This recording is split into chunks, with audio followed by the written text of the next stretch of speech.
haven of memories. Every touch, every moment is like a thorned rose.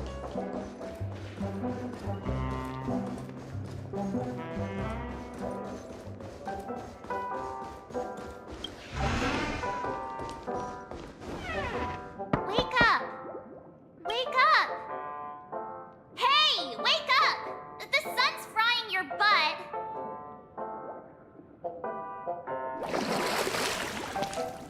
Are you okay?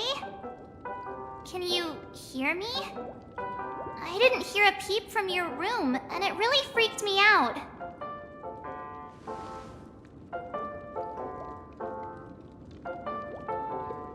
You're not dreaming. We're in the Reverie Hotel. In the real world. The Order's dream is over. Even though it's been a day, I still break into a sweat when I think about it. Our trailblazing expedition almost ended in Penacony. I'm so jealous that you got a good night's sleep. I was traumatized and too scared to even close my eyes. I thought if I fell asleep, I'd never wake up again.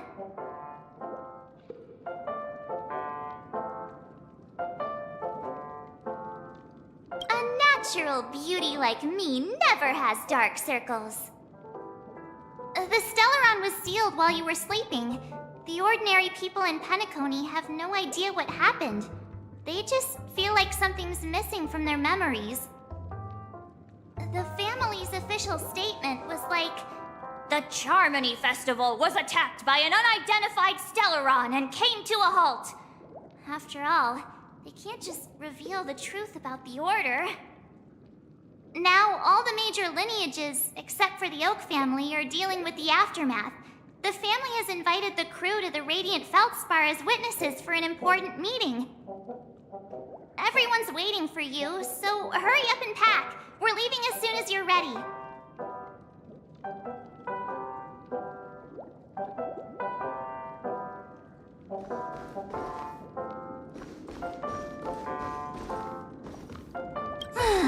After all this craziness, nothing is better than staying safe in reality.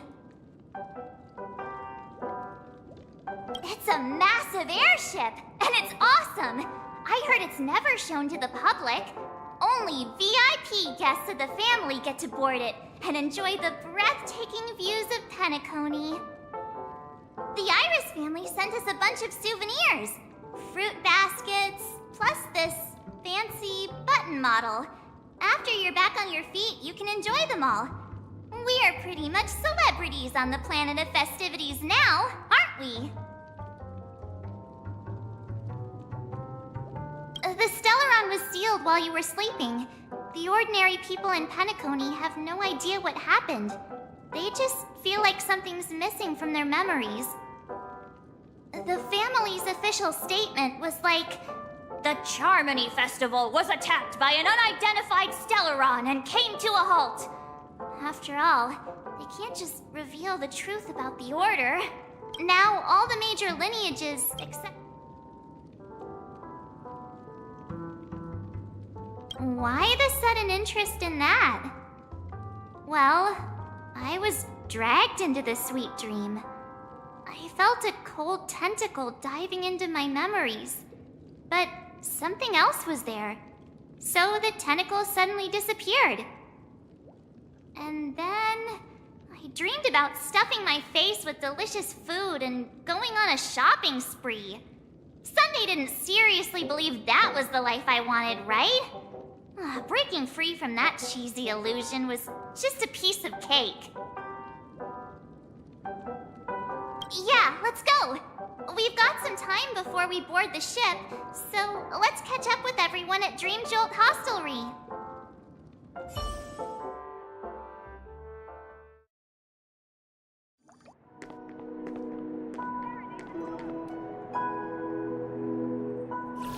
How extravagant. Just like Epsilon. How was it? Did it live up to your dreamscape expectations? You already asked that when we first got here. Yeah, and you said no back then. But after all this madness, I'd say you've grown fond of it. Just a heads up, you're still on the Bloodhound family's wanted list, so keep a low profile. And this time, it's Firefly in the picture, not Sam. That's gotta be a whole new experience for you, right?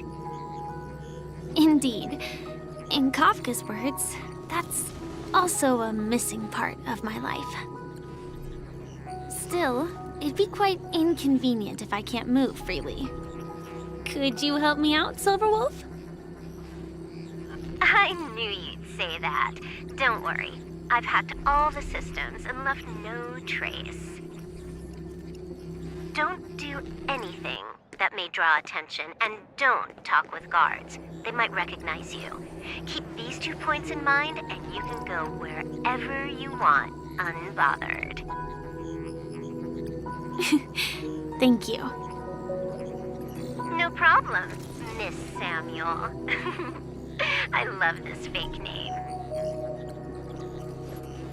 Now that we're done here in Penacony, what will you do in your free time?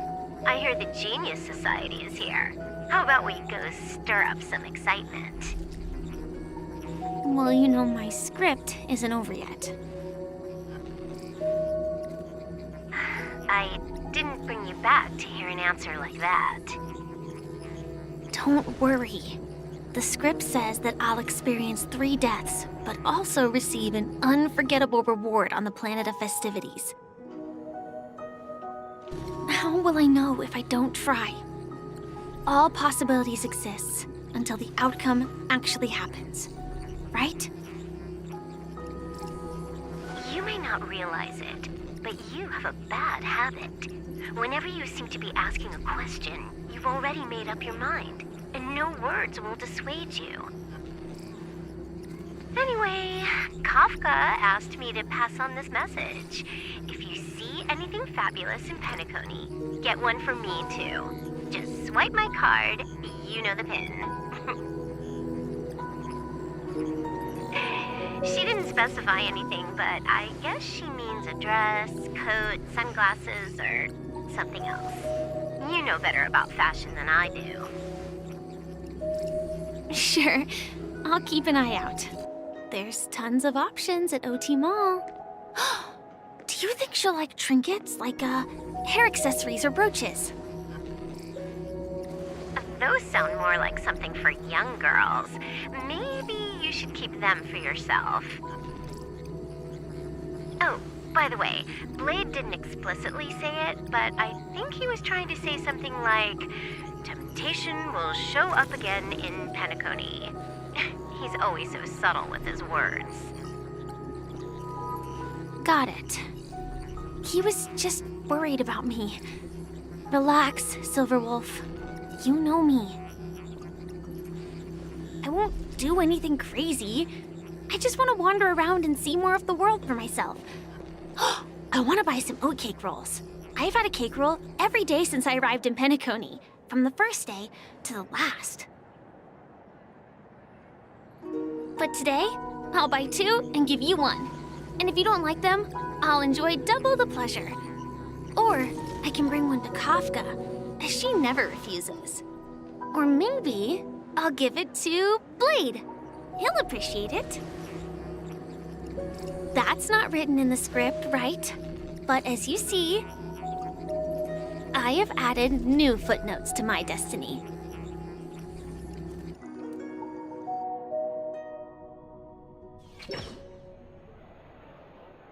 Welcome, Director Topaz. The family ambassadors are still inside making preparations, but the big boss hasn't arrived yet. It'll be a while before the conference starts, I'm afraid. Huh. Quite a spectacle. The family really knows how to make things look impressive. I thought they would choose a more formal and low-key location for the conference. I didn't expect them to go with a luxury airship. About this, Director. I've asked around. This airship, named the Radiant Feldspar, belongs to the Alfalfa family. This conference between the IPC and the family will have a direct impact on Penacony's future. Such an important event should have been held at it.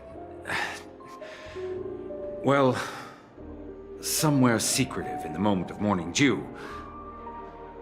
The atmosphere here, it doesn't feel serious enough. If I'm right, this conference is probably just a prelude. Whoever organized it wants to assess the IPC stance beforehand. This influential figure either has their own ambitions and wants to reach a preliminary agreement, or they plan to put pressure on us to make us back off. Oh, your mind is always so sharp, Director Topaz. And when the big boss arrives, please remind her to be cautious and watch out for any traps. Thank you for the reminder, but I don't think that will be necessary. When she's at the table, it's the others who need to be cautious. Just tell everyone on our team to stay focused on their tasks and not worry about the negotiations. Oh, got it. I'll do it right away. Oh, and one more thing. Don't call Miss Jade Big Boss in front of her, or there will be serious consequences. I mean, really serious. Got it. Thank you for the reminder, Director.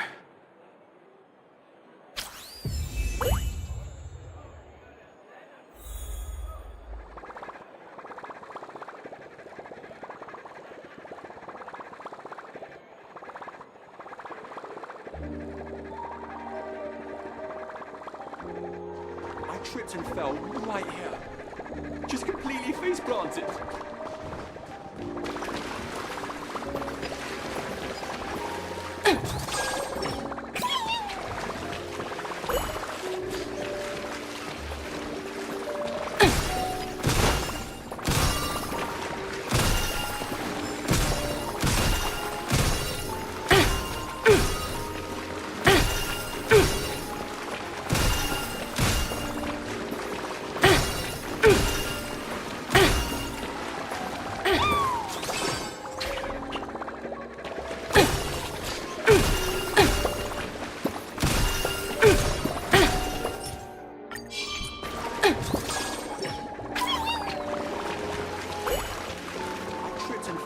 Right here.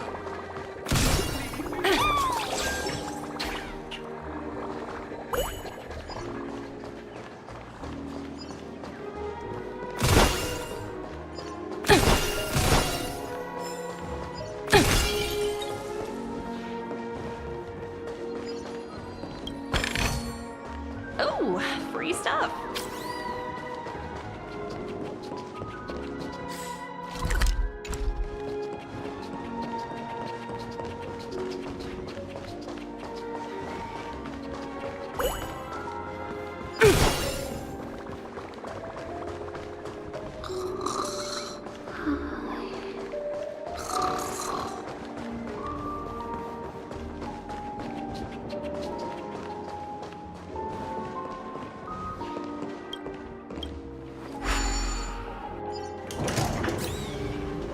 None of the important figures have arrived yet. Looks like the conference won't be starting for a while. Such a bustling place. I think I'll take a little walk around.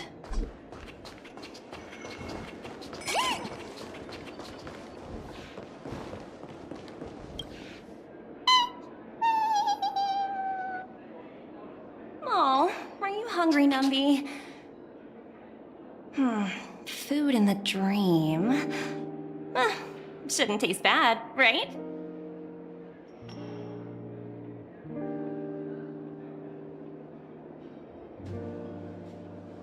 Numby!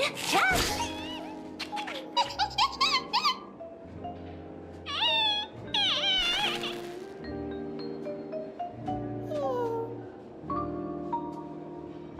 Ooh, oops, not to your liking, huh? Sorry. I'll treat you to a nice meal once we get back to reality.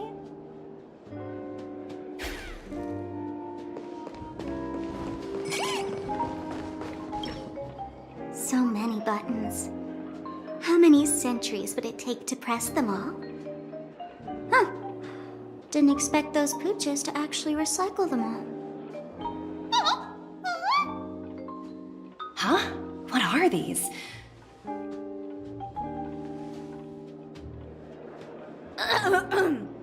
For your safety, please stay away from those objects. For my safety? Are these buttons something dangerous?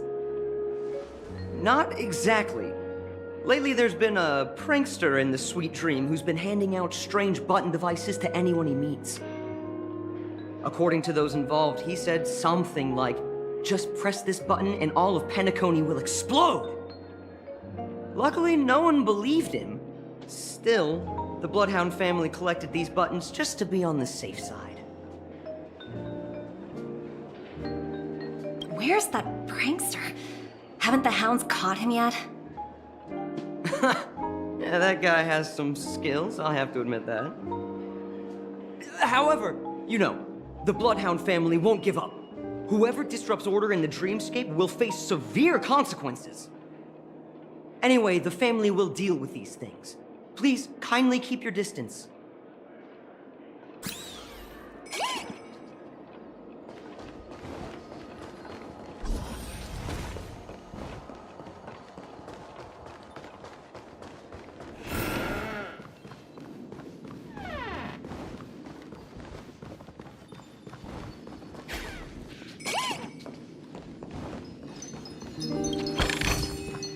Hard work pays off.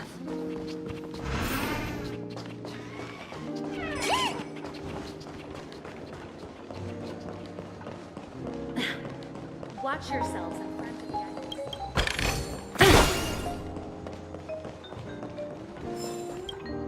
the Greetings, madame. What can I do for you? Hello. Could you tell me more about the Radiant Feldspar? I assume you are the ambassador of the IPC Strategic Investment Department. It's my honor to assist you. The Radiant Feldspar is owned by Mr. Odie Alfalfa, head of the Alfalfa family. Mr. Alfalfa invested a significant amount in building this luxurious airship an Ember era ago, and it has been sailing across the 12 hours of the dreamscape ever since. Oh, so it's owned by old Odie himself. No wonder the ship is so lavishly decorated.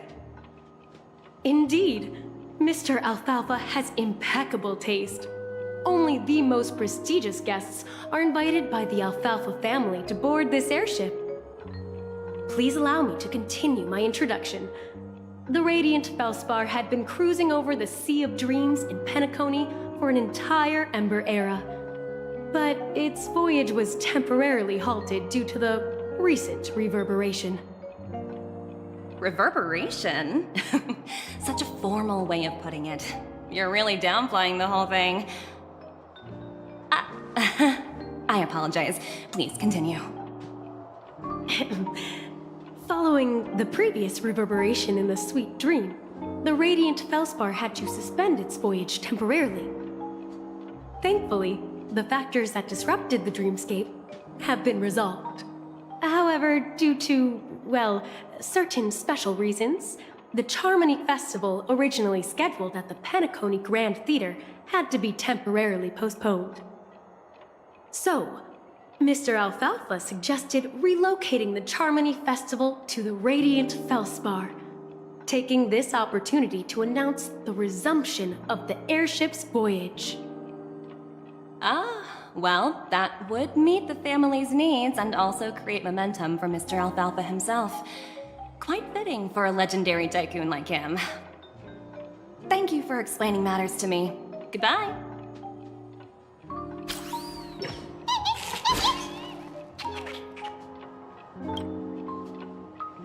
Hello?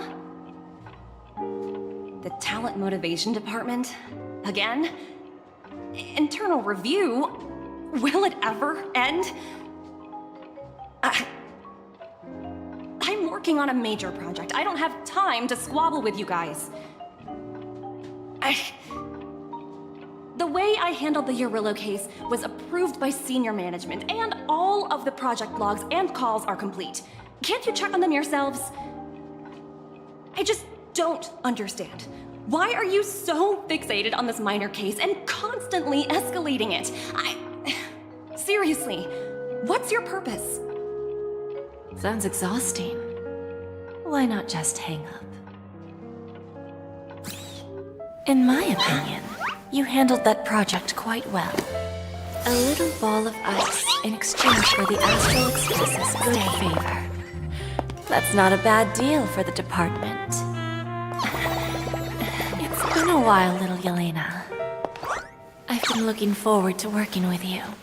Never imagined this day would come so soon. Is there trouble? You can tell me anything. Just like old times. It's been a while, Madam Jade. I'm honored to have the opportunity to work with you. You're still so formal, aren't you? Forget about the hierarchy and treat me as your equal. No need for unnecessary titles like Madam. I'm sorry, but it might take some time to get used to that. After all, you are a senior. Well, now that we're both members of the 10 Stone Hearts, I need you to be at your best. Especially since the upcoming negotiations leave no room for error. As sharp as you are, I'm sure you've figured out the true purpose of this conference, right?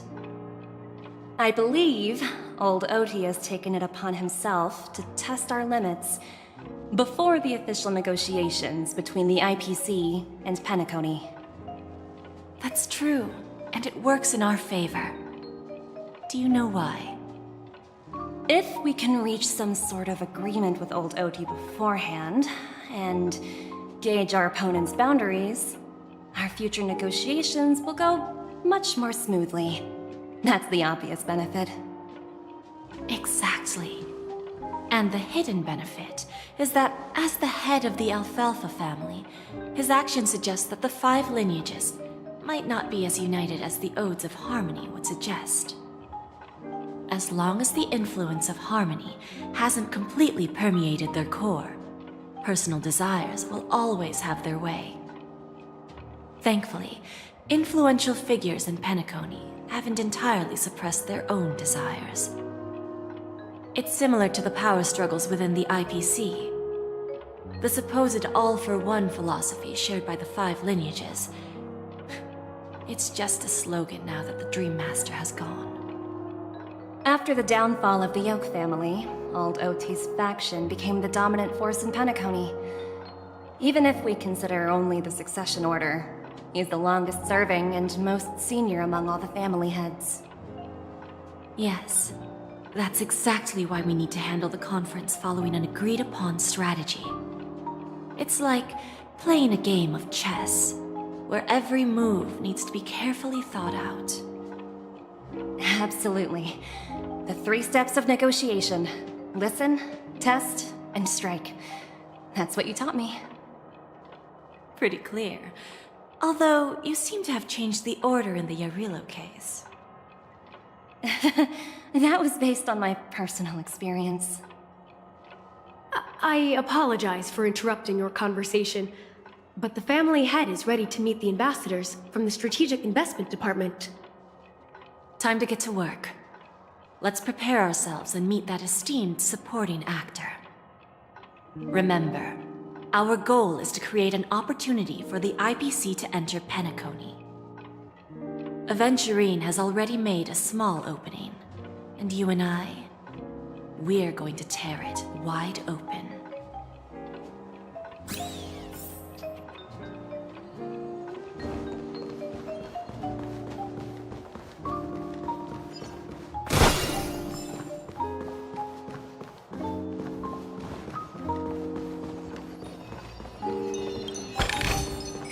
Oh, free stuff.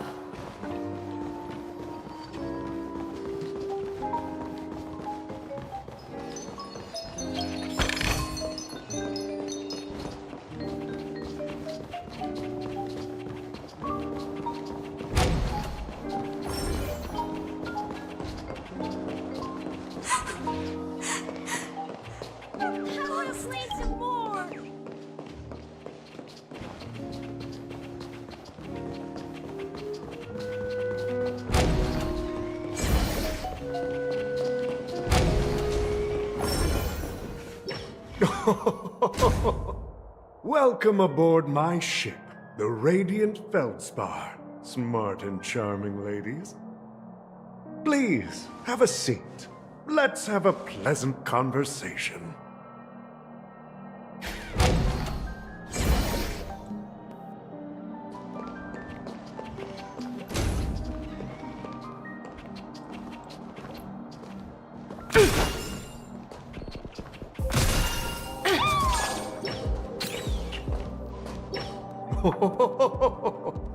Welcome aboard, my dear ladies. Forgive me for any lack of attentiveness that might have led to a lengthy wait outside. No problem at all, Mr. Alfalfa. It's my honor to meet you in person. You may not be aware, but the book Odie Alfalfa, the biography, is a must-read for all Strategic Investment Department employees. After all, to many, you are the legendary figure who single-handedly built the Penacony economy. I expected no less from the 10 Stonehearts from the Strategic Investment Department. You're definitely skilled in the art of conversation. I always enjoy talking to smart people because we don't have to beat around the bush. We can just get straight to the point instead. Since I invited you IPC ambassadors on board, I'm sure you've figured out the topic I'd like to discuss, yes? The future of Penacony, if I'm not mistaken. Precisely. Those few words represent a terribly complicated situation indeed. Let's take that golden-haired guy who's not showing up, for example. He put in great effort and almost got himself killed. But what was it all for? Wasn't it eventually to create an opportunity for you IPC to regain control of the precious Astana?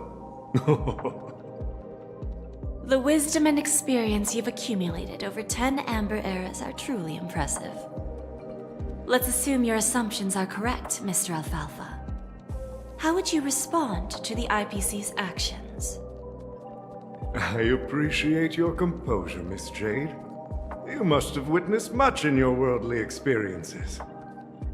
However, perhaps you don't know much about Penacony. Old Oti won't sit idly by when faced with a greedy wolf.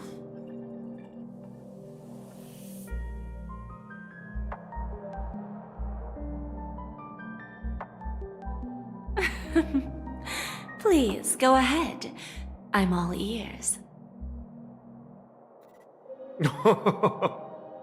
Then I'll be straightforward. I requested this meeting before the official conference to dissuade the Strategic Investment Department from trying to lay a finger on Penacony. If you back off now, you can make a smooth exit and prevent the IPC from losing face during more important negotiations. One of our P-45 executives was attacked and nearly killed in the Dreamscape. The IPC can't simply ignore this incident. Moreover, considering the turbulence during the Charmony Festival, Penacony's credibility has taken a hit in the public's eyes. Despite your determined attitude, the issues plaguing Penacony are real, are they not? You used the term real, Miss Topaz, but let's not forget that this is the realm of dreams. If you want to succeed here, you need ambition and unconventional thinking. Curious about how I plan to respond to the IPC? Well, I don't mind sharing. My actions will help Penacony take a significant step forward by self-listing and going public. Going public? If I'm not mistaken, you want to bypass the IPC and go public on a universal scale. Precisely. Instead of watching the IPC gnaw away at Penacony, I'd prefer to open the doors of the sweet dream to the entire universe. Starting today, anyone in the cosmos can become a shareholder of the Land of the Dreams. This is the path of harmony I'll choose.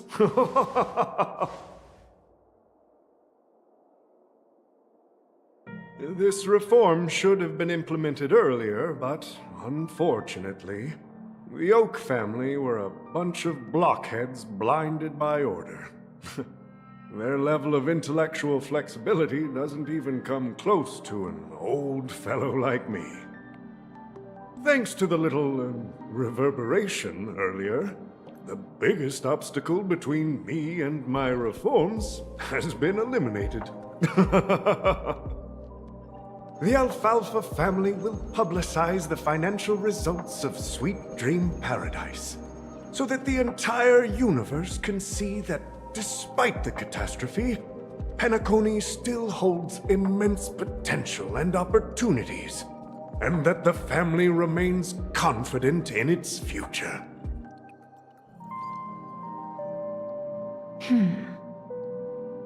Crisis and opportunity are two sides of the same coin. So, you've been waiting for the right moment for Penacony to regain the spotlight.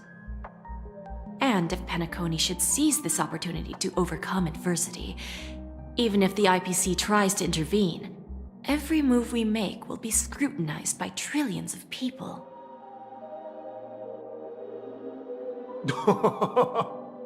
Now I'm convinced that you've indeed familiarized yourself with my biography, Miss Jade. So, about your next move. Please, consider it carefully. Indeed. We need some time to digest such a wealth of information. I suggest we conclude the first half of our conference, Mr. Alfalfa. Please allow Topaz and me to confer privately for a few moments, and to respond on behalf of the IPC later. Of course. Take your time, dear ladies.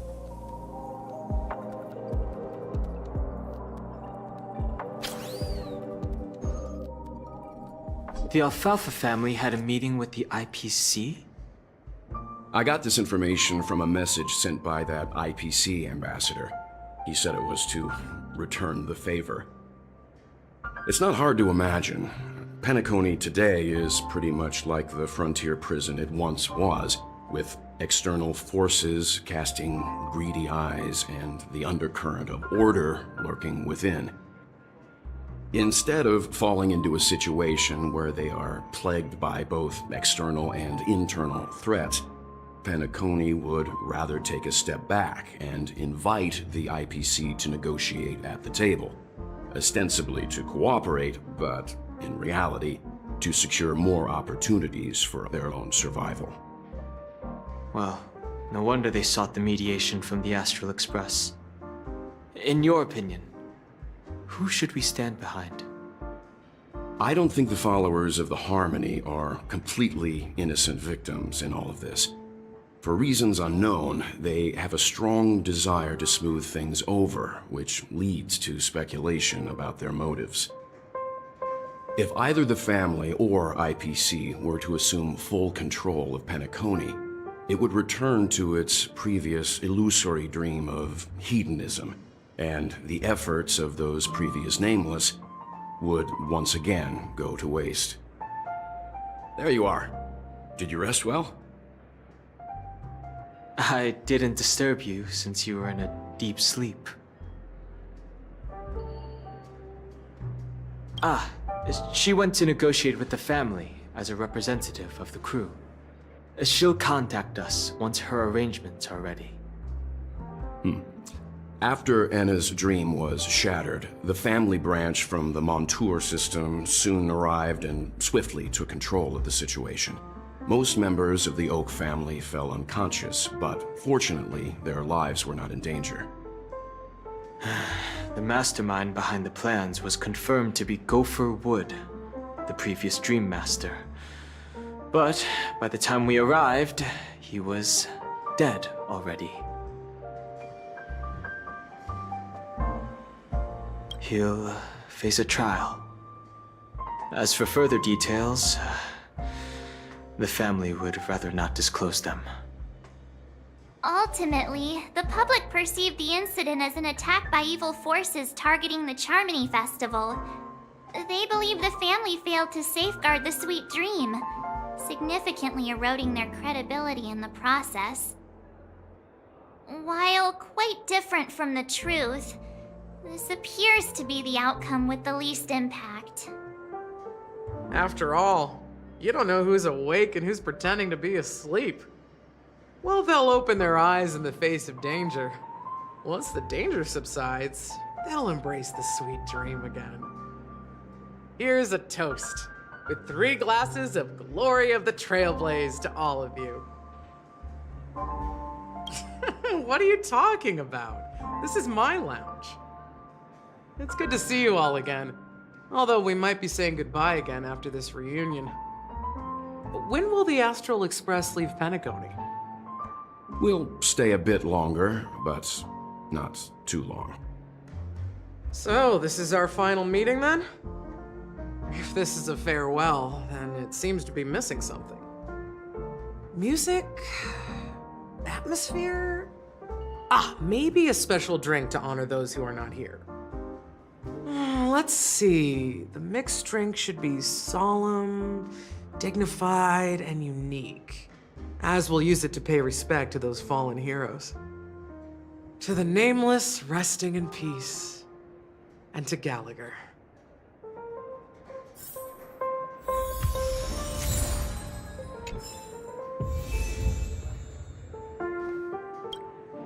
It's rare for all passengers to leave the Express together during a trailblazing expedition. But for Penacony, it seems most appropriate. Given the conductor's presence, there's no need to worry about it. However, it's crucial that we soon return to inform Pom Pom about, the Nameless. In my dream, the Express stopped at many places, and passengers came and went. However, the 5 of us were always present, and the journey seemed never ending. Perhaps this could be a deep-seated desire inside me, and upon realizing this, I knew it wasn't real. No related records exist in the databank, but I have a theory. The hidden dangers of the Order have always been within the Harmony, and this issue existed within the family from the very beginning. However, now that more powers in the universe are aware of this secret, the situation in the cosmos will become more complicated. Like I said, we'll go and see. Once we've packed everything, we should head to our next destination.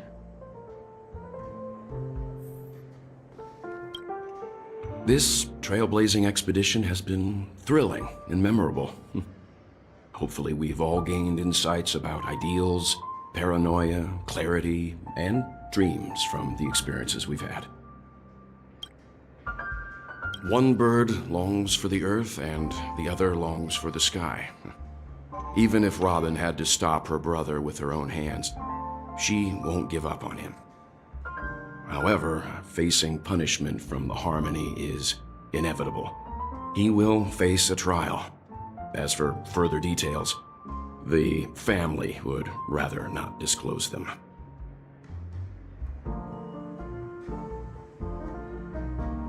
Since the family took up residence in Penacony, the Order has been hiding in plain sight under the guise of the Oak family, using the Stellaron's power to strengthen their hold on the Sweet Dream, which eventually resulted in disaster. That's the claim the family makes.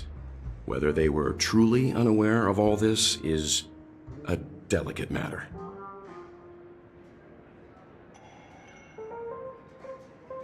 Venturine's efforts finally earned the IPC a seat at the table. As a result, a more senior representative arrived in Penacony and initiated negotiations with the family. As far as the Astral Express is concerned, The IPC will make for an invaluable ally during the negotiations to prevent Penacony returning to its former ways. Well, it was somewhat surprising. In that dream, I returned to my homeworld and reunited with my long-lost friends. And for some reason, Acheron resurfaced in my mind. When I realized that her conclusion was not preserved in memories, I became aware of the bitter truth. The conclusion of a journey can often be sorrowful. All we can do is to try to make sure it ends on a happy note.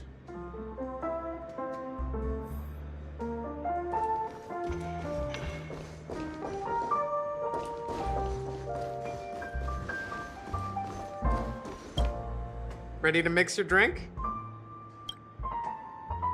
I'm not sure.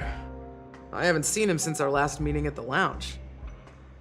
Come to think of it, he always did come and go quietly. We used to discuss everything here. But every time he'd leave, I'd realize that I didn't know him at all. Such is the mystery that is Gallagher. I have a hunch. Perhaps he's already fulfilled his wishes and won't be coming back. Sure, we can wait. Gallagher included. Ready to mix your drink? Before we start, would you like to talk to your friends? We have plenty of time. All right, as you wish. I think I have an idea about what drink to make. Would you like it bitter or sweet? It's up to you. Choose the flavor that suits you best at this moment.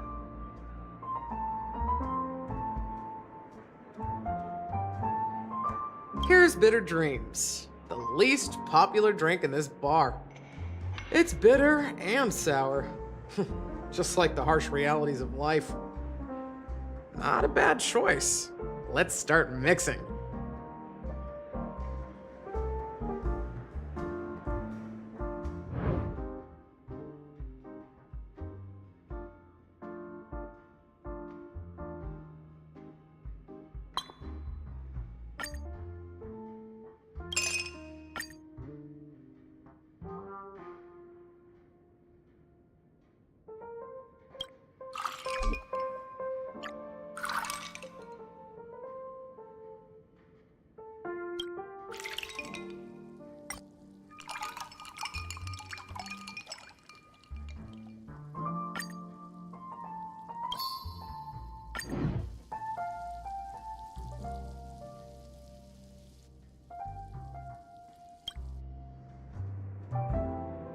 Words always fall short. If you want to bring closure to past events at this lounge, there's no better way than mixing a drink. Blend all your memories and emotions together and stir them well. Through the filter of time, what remains in the glass is something to savor. Well, it's done. Here's to the nameless resting in peace, and to my friend Gallagher. Death is a bitter truth, but what you did will be remembered by history. We're not accepted by the outside world, so we've gathered here. And one day, our souls will return to the same place. Cheers.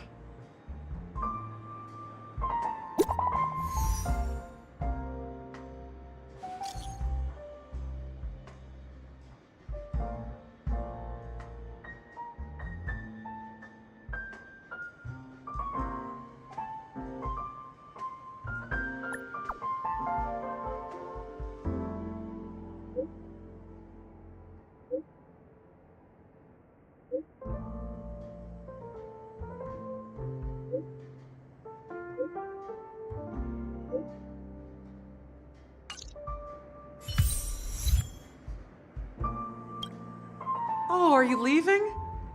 Oh, then take this with you. I've mixed more of this last special drink for you. The past shouldn't be forgotten. So I hope it brings back the flavors of Penacony. Thank you. I'm sure it'll leave a lasting impression. If you happen to run into Gallagher, make sure he has a sip too. I know his tastes, and he'll be thrilled. Alright, enough with the heavy stuff. You guys have important things to take care of, so let's not dwell on things. Whether it's the Astral Express or Penacony, there's still a long journey ahead. So let's lift our spirits, guys, and embark towards our tomorrows.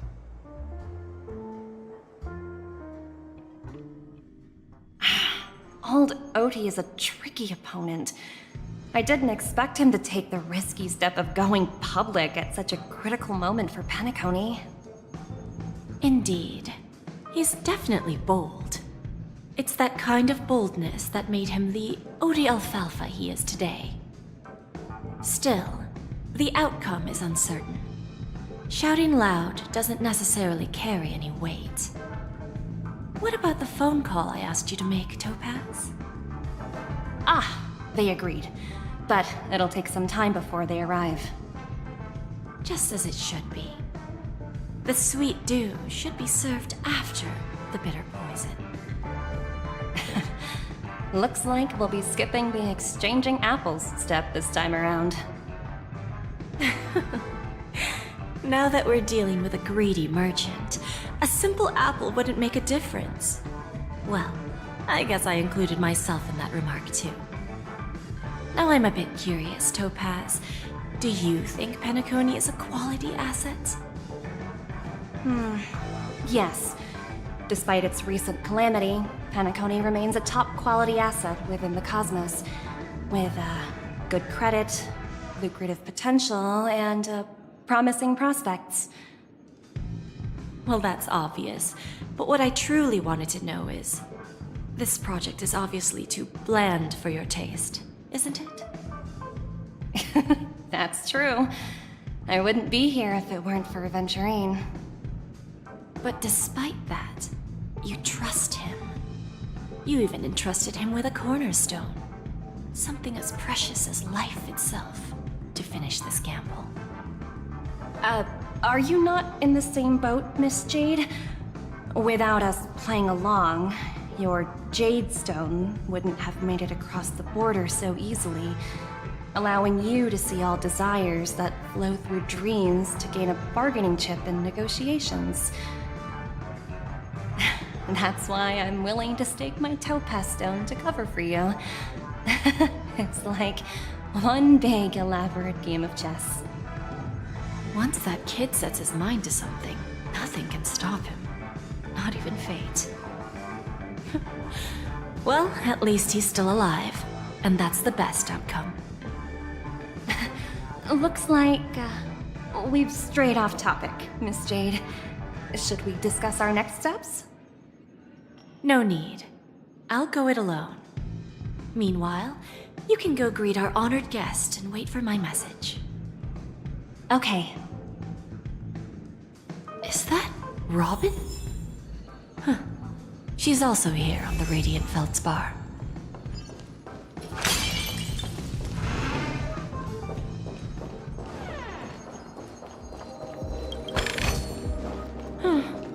Not exactly eye-catching.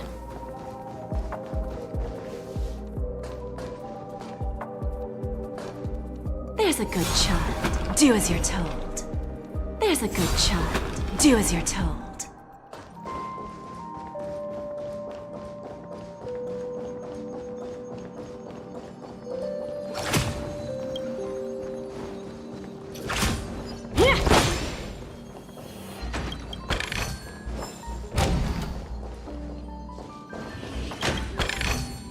Is that all? Hardly worth the bother.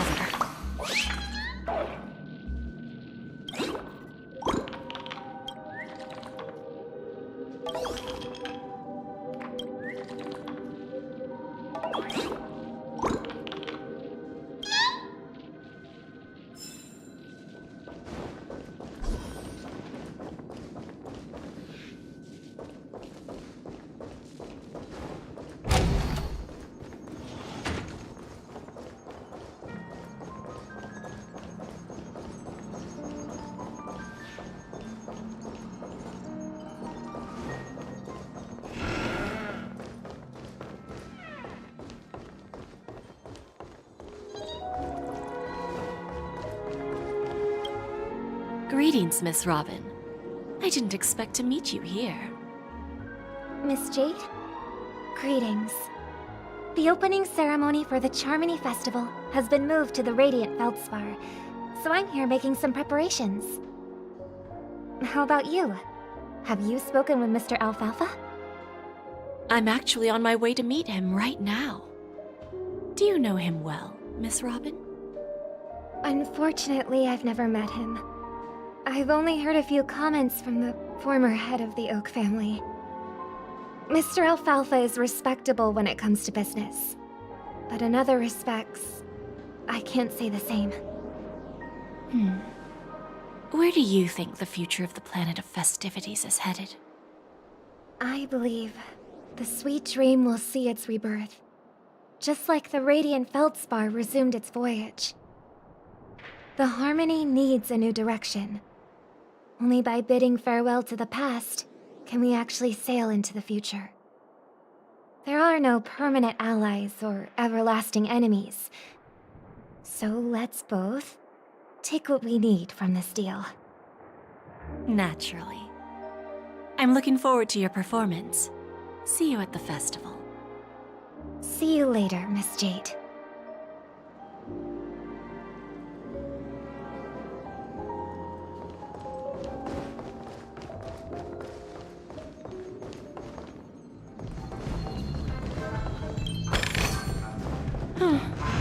Not exactly eye-catching. There's a good child. Do as you're told. Thank you for your patience, Mr. Alfalfa. Let's continue our discussion. Figured out something already, Miss Jade? But where is Miss Topaz? Topaz says something else to take care of. You'll be seeing her later. Talks can still continue between the two of us. Is it just me, miss? Your tone sounds very different now. I need to set a good example for my junior. It's not a good habit to be too loose-lipped during negotiations, right? Now we can speak frankly and openly. Do you believe what I said, Odie? You're not the only merchant who has seen the changes in the cosmic market over the past 10 Amber Eras. Interesting. Now that's interesting. Good. It's good to be straightforward. Openness and transparency are my things. So, tell me, what's your next move? Unfortunately, I'd like to speak the harsh truth before laying out my plan. Let's cut to the chase. First, your plan won't work. Penacony has no way of sidestepping the IPC and going public. Second, you can't stop the IPC from entering Penacony. We've got all the time and connections in the world to find a way in. We'll keep tearing down and rebuilding this place until the Asdana system gets used to the IPC's ways again. Now, I'm repeating your words exactly. If you don't want to be a laughingstock and have everyone gunning for you at the official conference, you'd better drop your little pie-in-the-sky plan. Whoa, interesting. Indeed. You surely have a way with words. Now, I'm curious to know what you have up your sleeve. Mr. Alfalfa, let's not forget that the IPC controls the biggest interstellar publicity platform. More than half the news networks in the universe take their orders from us. The moment news spreads about Penacony going public, trillions of customers will immediately receive a message like this. The family's protection for Penacony has expired. Any mishaps in the dreamscape could result in permanent brain death. Care to guess how many ways we have to turn Alfalfa credits into worthless junk within a measly 24 system hours? With the entire cosmos keeping a close eye on Penacony, I assure you, it won't be too hard. You really think you can pull that off? Even from Pier Point, as distant as it may be, I'm more than capable of keeping you on a tight leash. However, if you agree to give up that half-baked plan to go public, the IPC will assure you that we'll never jeopardize the interests of the family heads under your leadership. After all, we also need allies here in Asdana. The IPC can assist Penacony with financing, starting by acquiring 30% equity shares. With our financial support, stabilizing and rebuilding Penacony will be a piece of cake. 30% equity, you say? Who can guarantee you won't want more in the future? That's the brilliant part of it all. The answer is simple. No one. There are no guarantees. It all hinges on self-awareness and mutual respect. However, the board of directors will consider the interests of the family heads to some extent. You're a smart merchant, old Odie. Isn't the whole purpose of this elaborate game to showcase your business acumen and seek more benefits for the family? It benefits us if we both take a step back. And if that's not enough for you, I'm pretty sure that another goal of making Penacony go public is to expand the influence of the Planet of Festivities and attract more customers. I understand your concern, and I have a solution for that, too. Fine.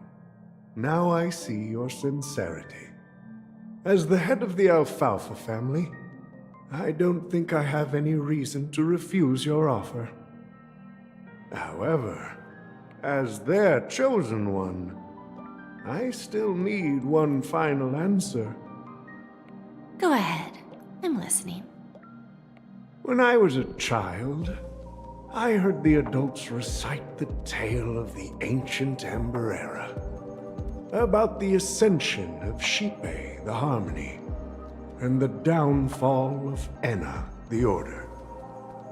The Order and the Preservation used to be close in ancient times. So, why does the IPC, as a follower of the Amber Lord, seek collaboration with the family instead of aligning with the Order? The answer is simpler than you think. It's all about credits. Everyone's favorite thing and the universally recognized currency among the stars. The IPC has the power to perpetually ensure their value. With each new world integrated into the credit system, the IPC adds another building block to its cause. Eventually, all exchanges, capital, and businesses will operate within a unified monetary system. By then, all planetary developments will be recorded in accounts with well-defined values and the ability for exchange and circulation. And the heart of everything will be Klepoth's credit. Ah, and then the IPC will be able to exert influence over everything. Our intention is to establish enduring preservation, so I'm sure you can understand. This universe doesn't need two types of order.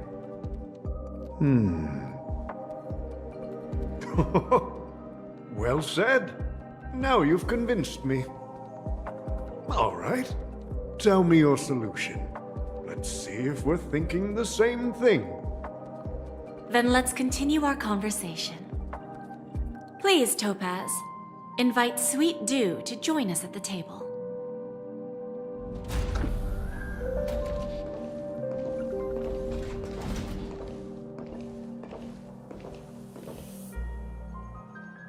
Thank you for your presence, Miss Himeko. Please allow me to introduce her to you, Mr. Alfalfa. This is Miss Himeko from the Astral Express, one of the future shareholders of Penacony. I've heard so much about you, Mr. Alfalfa. It's an honor to meet you as representative of the Astral Express. This stunning lady is the navigator of the Astral Express? It's a pleasure to meet you. I believe everyone here is familiar with the general contents of the proposal. After this round of financing, the IPC is expected to hold 30% of Penacony's shares. Then, the IPC will transfer 5% of that stake to the Astral Express and recommend Miss Himeko as an independent director to honor the sacrifices and contributions made by the former Nameless to the land of the dreams. While this decision isn't finalized yet, we are honored that everyone here recognizes the way of the Trailblaze. While the Nameless didn't embark on their journeys for fame or fortune, if this is the wish of both the family and the IPC, I will represent the Astral Express and fulfill my duty as a member of the board of directors. The entire crew has agreed to assist in the reconstruction of Penacony. Beyond that, in our future travels, we are committed to bringing the beautiful dreams of the planet of festivities to more worlds.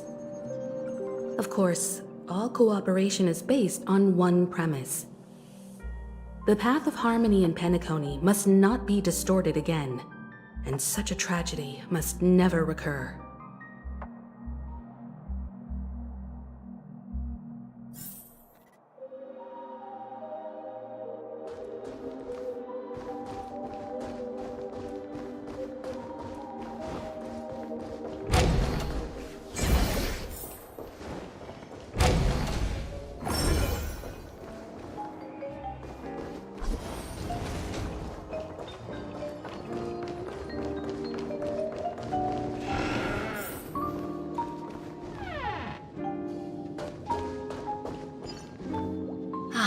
Old OT is in agreement, so the issue is settled, I presume.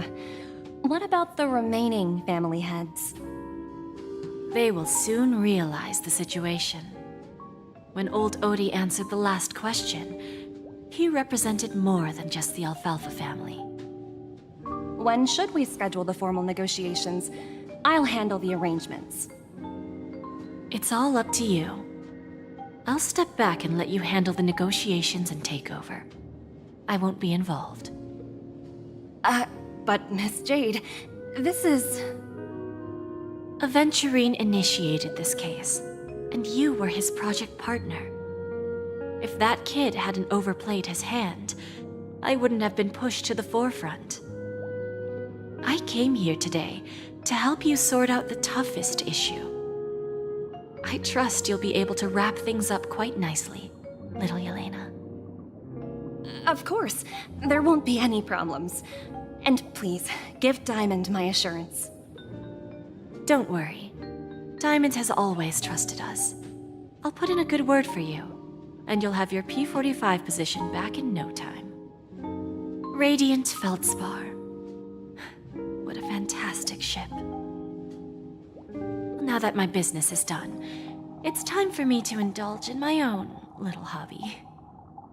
Ah, you want to open a Bon and Jade exchange branch on this ship too?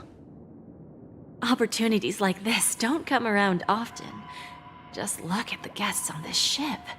They're surely holding a wealth of valuable treasures.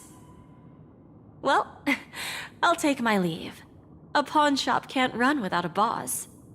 See you around, Topaz. I have one more question for you, Miss Jade. Go ahead. That dose of bitter poison. I'm curious as to how you found this information. I didn't find the information. It came to me. It was from a lady concerned with the future of the Harmony. In return, I've agreed to help her with something, but that's for later. We can deal with it after we leave Penacony. You see, that's what investment is all about. The seeds of opportunity are already sown. They only need a little bit of nourishment to take root. And then after, all we need to do is wait patiently. Like right now, for example. It's just about time my final guest boarded the ship.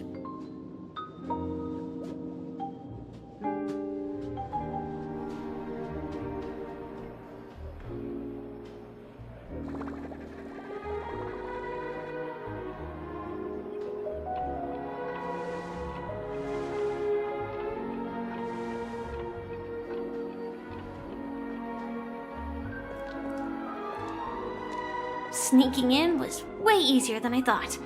The family's security is as lax as ever. So, this is the Radiant Feldspar. So luxurious. A pawn shop that grants wishes. Is there really a place like that on the ship? I'll find out for myself if the rumors are true or not. I tripped and fell right here.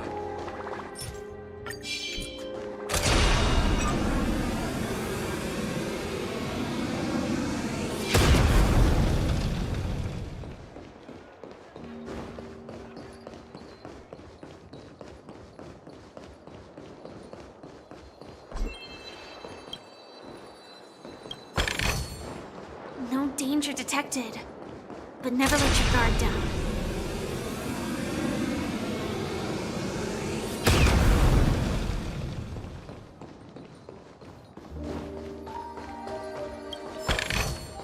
Inspection complete. Nothing suspicious.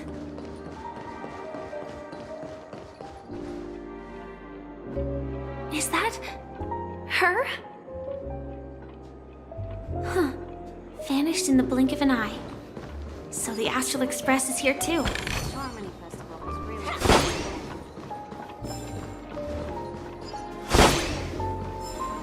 By the way, there's one more thing.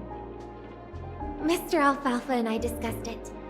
I'll present a gift to the Astral Express on behalf of the family as a token of gratitude for the Nameless's contributions to Penacony. Please help me with the necessary arrangements. Right away, Miss Robin. Can I ask you something? Oh, greetings, miss. Is there anything I can help you with? Do you know how to get to the pawn shop? Pawn shop? Ah, you must be talking about Lady Bonajade's place, right? I heard she offers, special services there. I've marked the pawn shop's location on your device. Please feel free to check it out. Lady Bonajade. I think I've heard that name somewhere before. Was it from Silverwolf? Come to think of it, she disappeared after mentioning that she was going to meet with the Genius Society. I wonder how things turned out for her.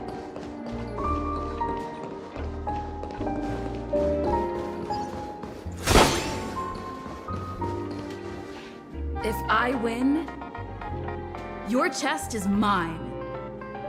Who said I was betting with you? I did.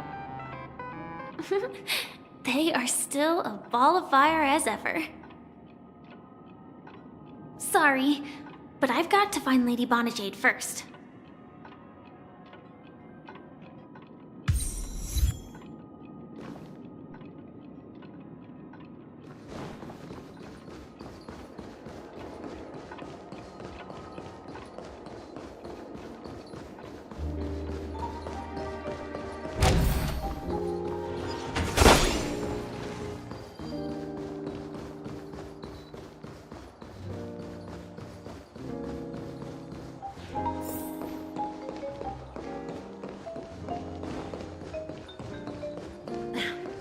Watch yourselves in front of the IPC.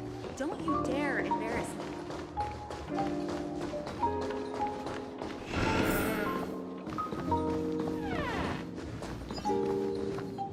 Welcome to Bonajade Exchange, Radiant Feldspar branch.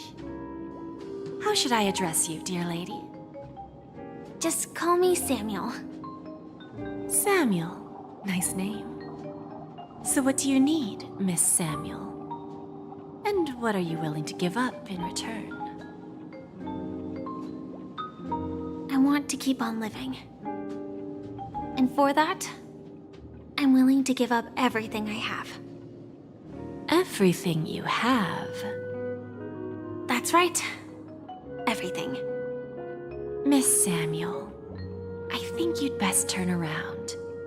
It seems you're not quite familiar with the term pawn. What do you mean? I mean it literally. I sense your burning desire to live, but unfortunately, you don't have anything of equal value to offer. Okay. A pawn shop that grants wishes. I see. It's just a marketing gimmick. Well, that's quite a harsh accusation. I understand you may not fully comprehend what I mean, but don't worry. I'll help you understand. Go and talk to these people. They're all customers of my pawn shop. See for yourself if their wishes have come true. Once you've done that, come back to me. I'll help you understand the true meaning of pawn and make you realize what you're missing. That Lady Bonajade feels more like a money lender rather than the owner of a pawn shop. Which one should I pop? 1, 2, 3, 4, 5. Don Hung and Void Ranger Jive. Don't change the words. No, it's not the best time to do that. Sorry. I'll catch up with you later.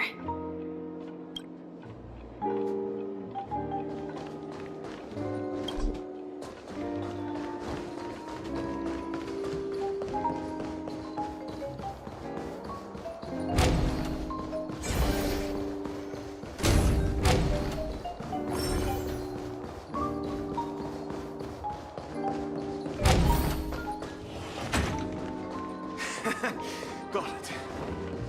Hey, excuse me. I want to play some more.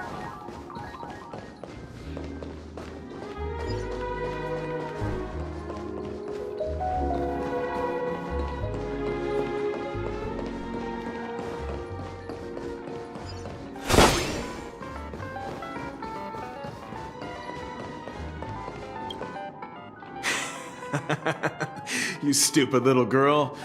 Coming back to lose more money, huh? Enough talk. Let's get started. This will be our final game. I'm betting my entire fortune. Oh, a big talker, huh? All right, let's see what you've got.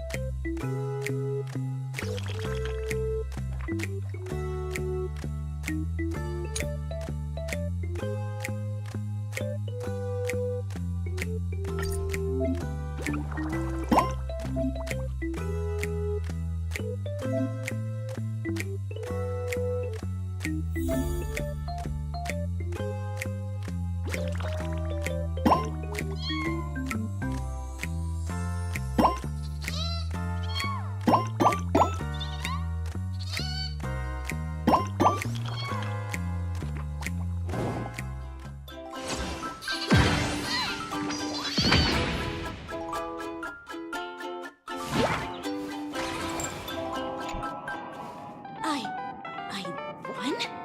I actually won! This can't be! You lost to me 10 times in a row. How could I possibly lose to you at such a crucial moment? It's true! Lady Bonajade has truly blessed me! Finally, my luck has turned for the better. Great new era for Stacy. The master gambler has arrived.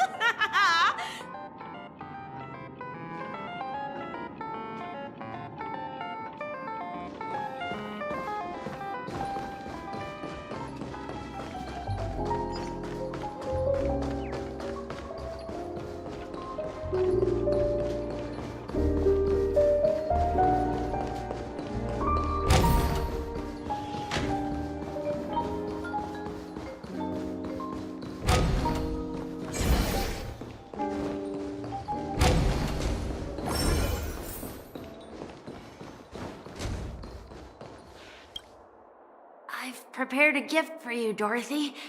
Check this out. Whoa! What a beautiful necklace! Is it made of cymophane? It's stunning. How did you know I love jewelry made of cymothane?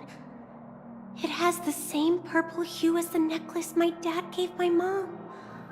I've never told anyone about it. How did you find out, Del?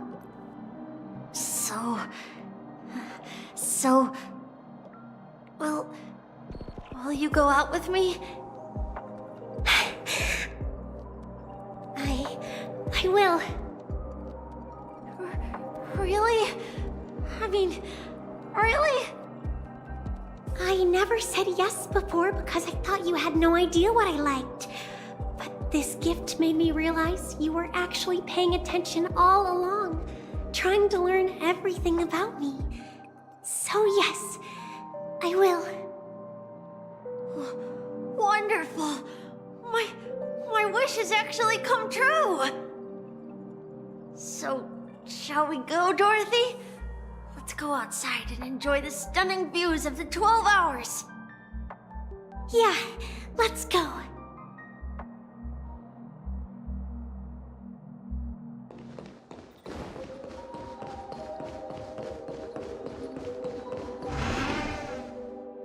Hey, did you see that? The gray-haired one outside. Don't look around, just focus on your drink. Seriously, they look like a total lunatic. Is that her?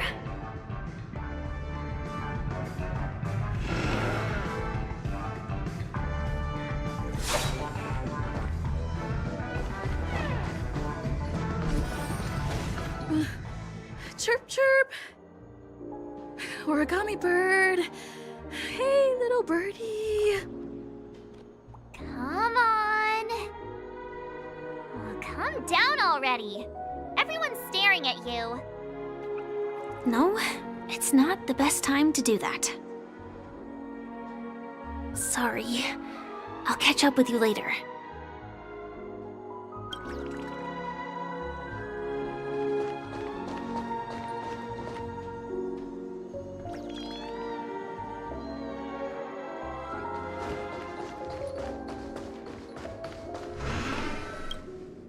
Yeah, you heard right. I've got him. He's been hiding at the moment of soul in Penacony, using a fake identity. And he even posed as a professor at Paperfold Academy. I've made a deal with the family. I'll leave the extradition-related paperwork to you. How'd I find him? Well, let's just say I had some help from an influential figure. Don't ask for the details. 22 years. Yeah. 22 years of chasing this guy all over the cosmos. You know, never thought it'd end up like this. Right here. I'm gonna hang up for now, partner. I need to raise a glass to myself.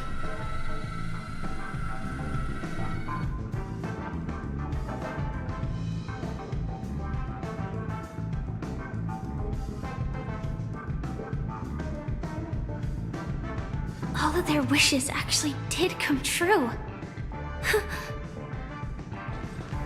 But I just don't understand. How did she do it? And what does pawn really mean? I should go back and ask.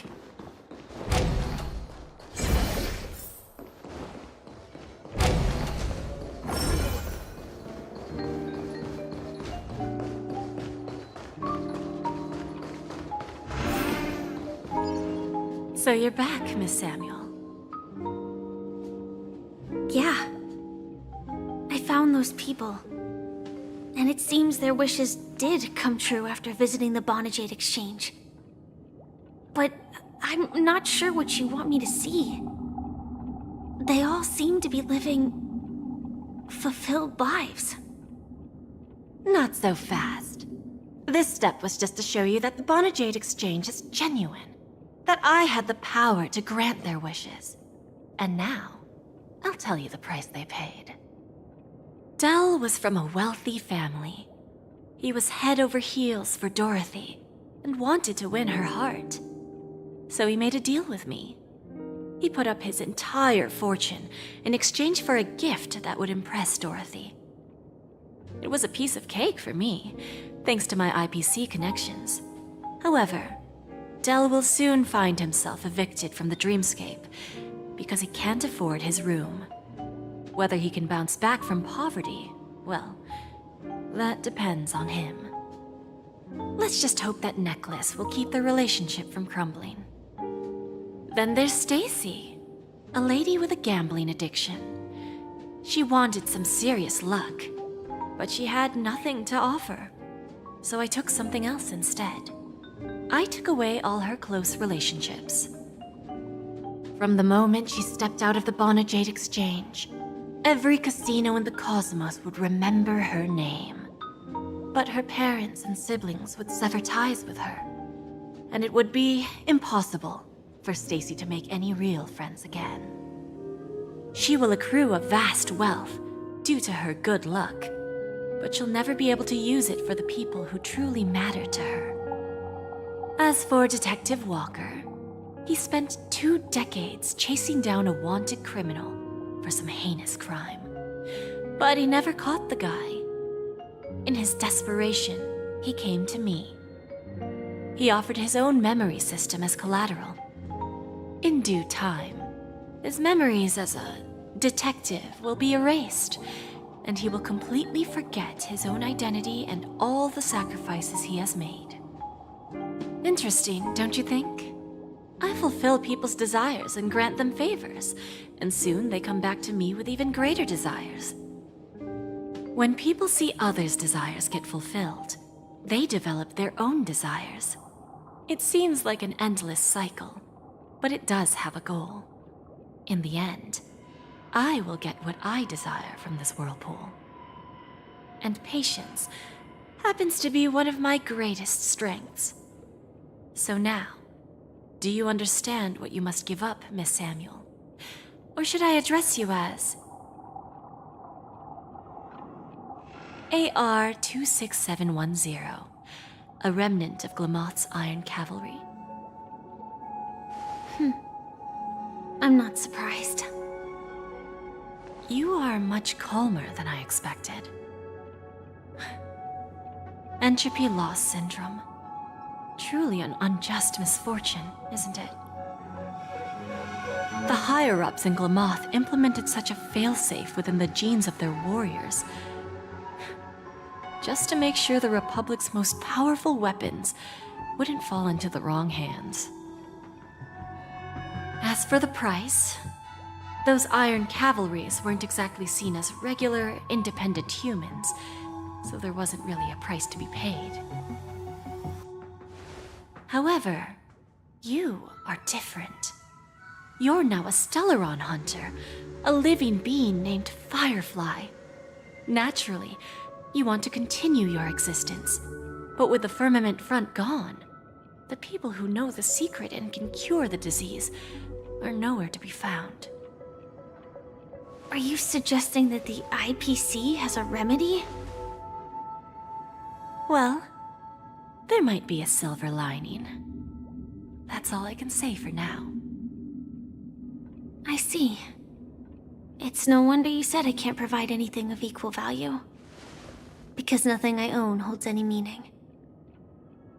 So, you're going to ask me to personally restrain my partners to ensure my own survival? Unfortunately, that's not quite the case. Partners. A nice way to put it. Now I'm even more curious about the Stellaron Hunters.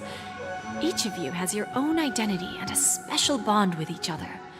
It's strong and intimate, and yet it allows for independence.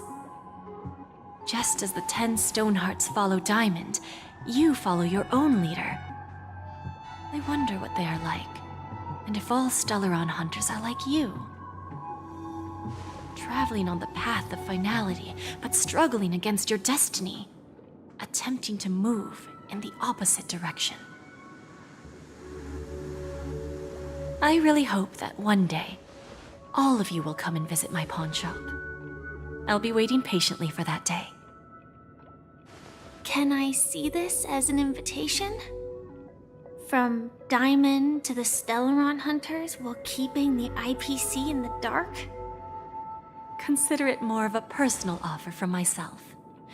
It doesn't represent the IPC or the Strategic Investment Department. The Stellaron hunters have interacted with the IPC, but not the 10 Stonehearts. Our paths have never crossed. As for your offer, I can pass it along to my partners. But I have a question. You know who I am. And you must know that my partner is keeping an eye on this room.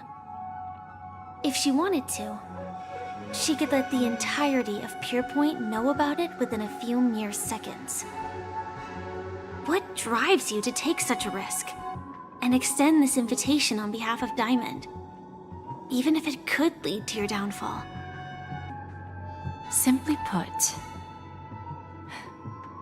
you and I are the same. However, unlike you Stellaron hunters or the Astral Express, we band together merely to obtain what we want. Each of us has our own past and destined ends, and on this journey, we have been invited by Diamond to join him. This journey could be either brief or long, as each of us carries a void in our hearts that can only be filled from the outside. So, Diamond made us a promise to divide the power of the Emanator of Preservation into 10 pieces and give each of us a cornerstone to fill that void. Mortal flesh is fragile, yet my heart is unyielding like the monolith. For without this resolve, the way of preservation would fade into oblivion. So, you understand? This pledge goes beyond a mere oath. It's our collateral in exchange for opportunities, wealth, survival, and a future. And whatever we gain from it will fortify the Stonehearts in return, allowing us to achieve the great cause of the preservation when the war among the eons eventually comes.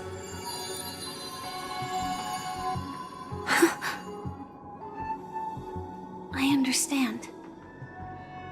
Take your time, child. You don't need to give me an immediate answer. Like I said, patience is one of my greatest strengths. If fate turns that page, our paths will cross again. It's a shame, though, that this pawn shop can't give me what I desire. My last attempt in Penacony.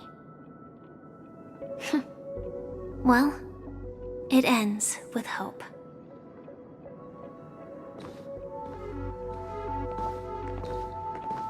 Lady Bonajade?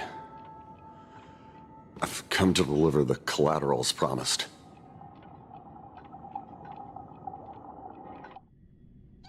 Turns out, the meeting to decide the future of Penacony went much smoother than expected. With little debate. The Charmony Festival's opening ceremony is starting soon. I should head down and take a look. This airship has quite a few treasures. A bountiful harvest.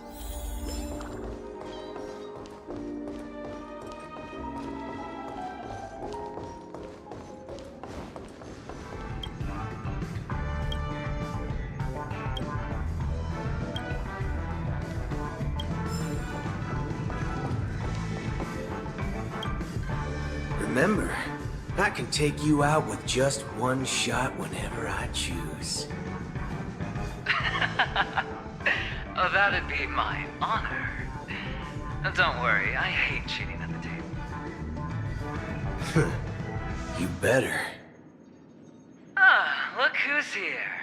The great hero of the Astral Express. The most dazzling trailblazer in all of Penacony. Oh, you're here too. Long time no see, friend.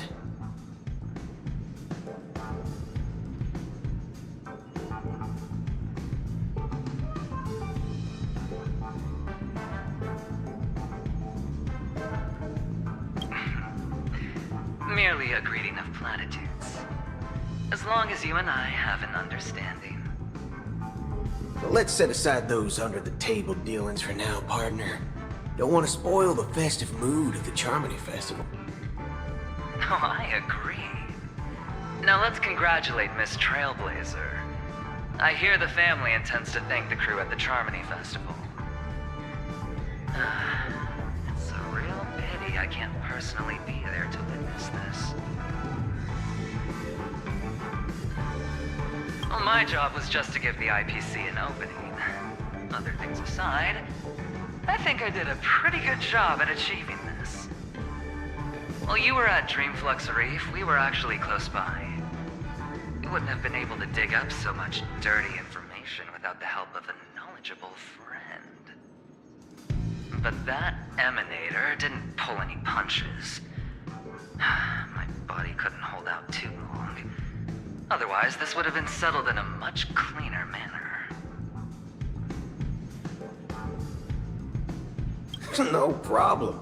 And punishing the wicked and eradicating evil is a top priority. Would have been strange if we sat it out. Making an entrance like that, us Galaxy Rangers are making a comeback. Reckon you'll meet quite a few followers of the hunt on your journey. Do me a favor, and pass on my regards, will ya?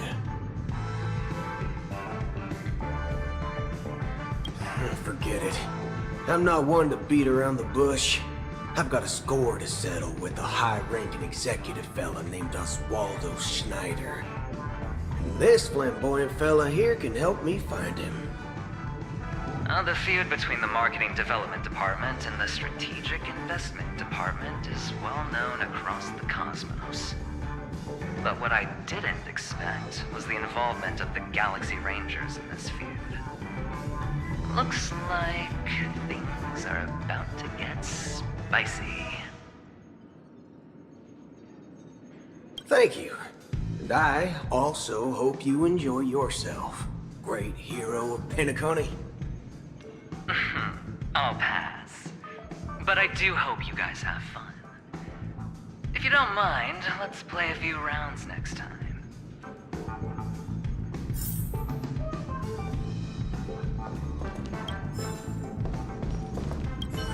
It's time to let down our hair and enjoy ourselves on days like this. I hope you can enjoy yourself to the fullest, oh great hero of Penacony.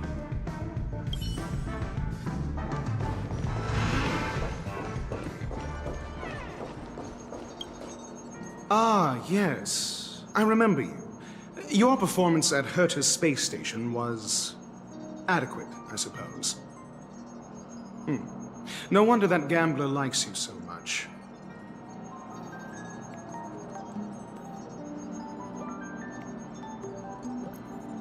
Don't try to emulate that gambler's penchant for attempting to be overly clever. I'll let it go this time, but this won't happen again. Very well. The Charmony Festival is about to commence soon. Take advantage of this unique opportunity. A blend of work and play is essential for superior knowledge absorption. The executives of the IPC and the Guild say that we are strategic partners. Yet, from my perspective, I am invariably the teacher, and he, along with you and every other individual, is the student. From this perspective, Aventurine isn't what you'd call an ideal student. Yet, he's also not utterly obtuse. Alas, the void within him can never be filled by talent and knowledge. Let's hope he doesn't turn into a philosophical zombie.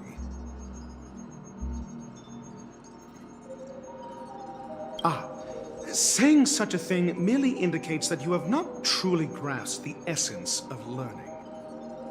The principle of balancing work and relaxation is scientifically grounded, with the relevant proof process detailed on page 21 of the 31,467th issue of the academic journal Star Caesar. Acquiring knowledge aims to enhance living.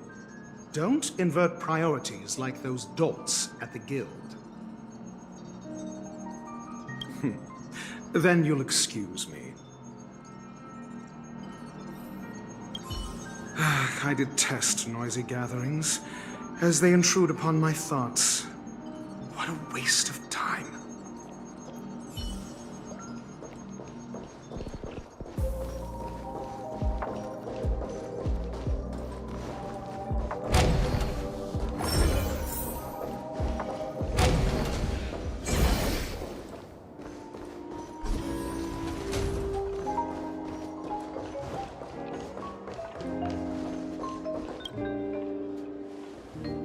Well, if it isn't my old friend. It hasn't been long, and yet here we are again. How are you?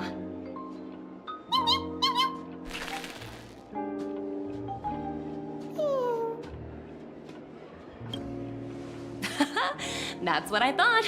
I heard you guys pulled off a big stunt, cutting down the Oak family in one fell swoop. Such a pity I couldn't be there, or else I would have lent a helping hand. Look how bustling this ship is. Not bad. Someday when I'm less tied up, I plan to host a grand party on my eco-ship, and you'll all be on the guest list.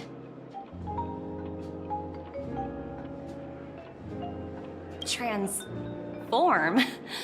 What are you saying? Oh, I understand now. You're referring to Aventurine's cornerstone, right? Sorry. Compared to him, my ability is not as visual. Guess there is no harm telling you. The abilities of the 10 Stonehearts' cornerstones are all different. Some can even read your thoughts, grasp your desires. So, be careful.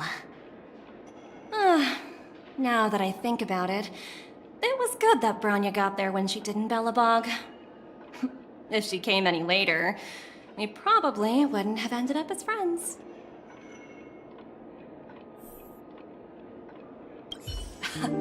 Look how bustling this ship is.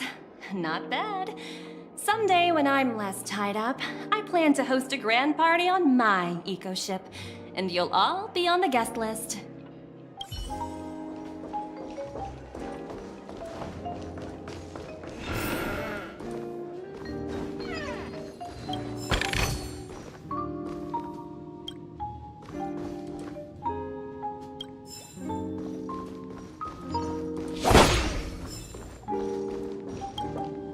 Hey there, lively lady. Welcome to the Bonajade Exchange. What should I call you?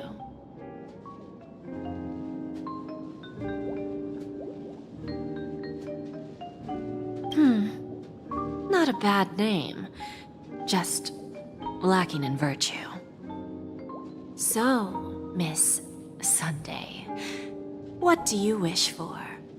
And what are you willing to sacrifice for it?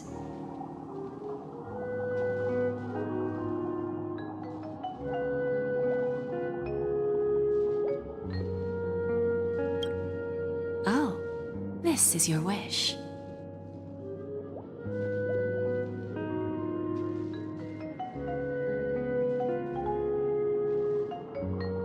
Sounds simple enough. Very pragmatic. Then, let's discuss the cost. To fulfill this wish, the thing I need is simple. The tail of an animal. Well, it's a two-legged animal with black fur, a round head, and long ears. It's omnivorous and is prone to mood swings.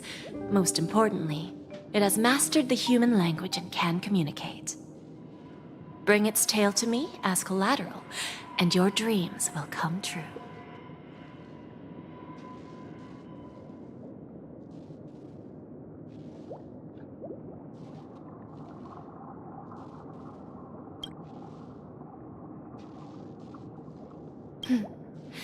May fate bring us together again, Miss Trailblazer.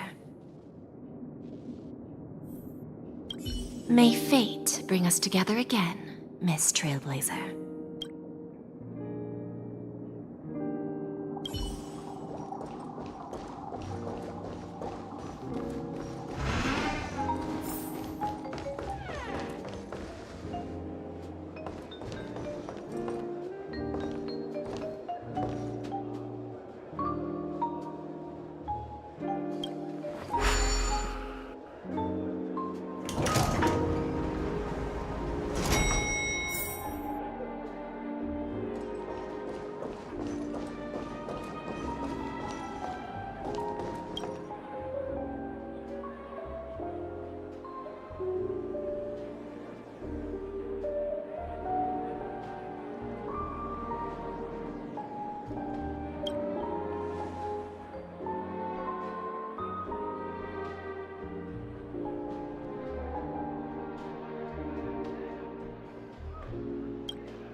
The festival hasn't started. Let's take a quick break. Hi, we meet again. Who's that? It's really you! I knew I didn't get the wrong person. It was you. I saw you opening treasure chests, hitting balloons, and playing dreamy slots. I don't think I'm mistaken, right? There's still some time before the Charmony Festival starts. Do you want to chat?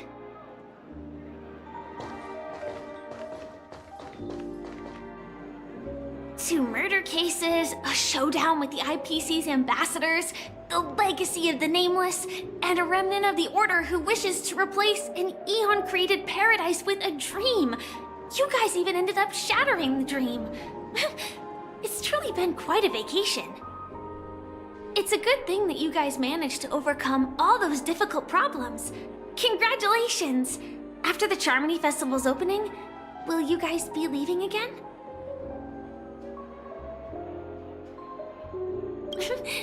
There will always be somewhere. After all, you guys are on the path of the Trailblaze. Before joining the Stellaron Hunters, Elio told me that this journey will tell me how to live on. That's all he said. As for the rest, it's up to me to find out. So, I'll pay extra attention to any leads that will let me live on. This trip to Penacony is no different.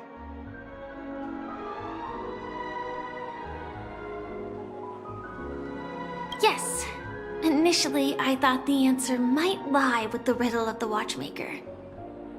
I was looking in the wrong place, but I did reap some rewards. Do you know Miss Jade from the IPC's Strategic Investment Department? Bonajade Exchange belongs to her. She told me her price, but...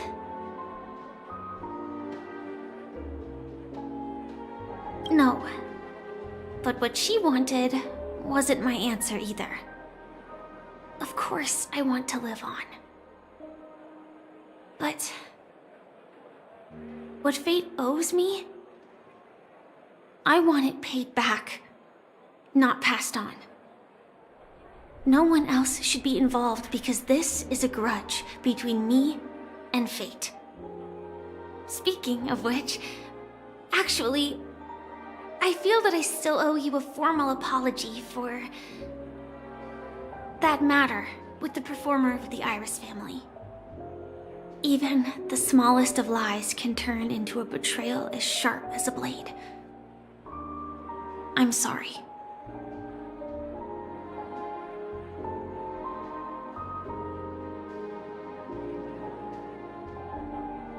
It was an emergency, so I never had the chance to formally apologize to you.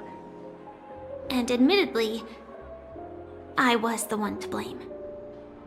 To me, hiding is much easier than being honest.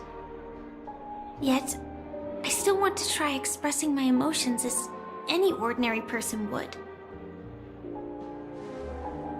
It's that girl! Get moving! Arrest that criminal before the Charmony Festival's opening ceremony starts! I can't believe they've chased me this far. Looks like we have to say our goodbyes. Don't worry about me, just go and enjoy the ceremony. The script hasn't reached its end yet.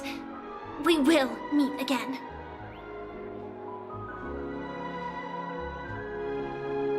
I hope she's okay. But if it's only those two hounds again, she'll probably be fine. I'll send a message later to check in on her. Let's go attend the Charmony Festival first.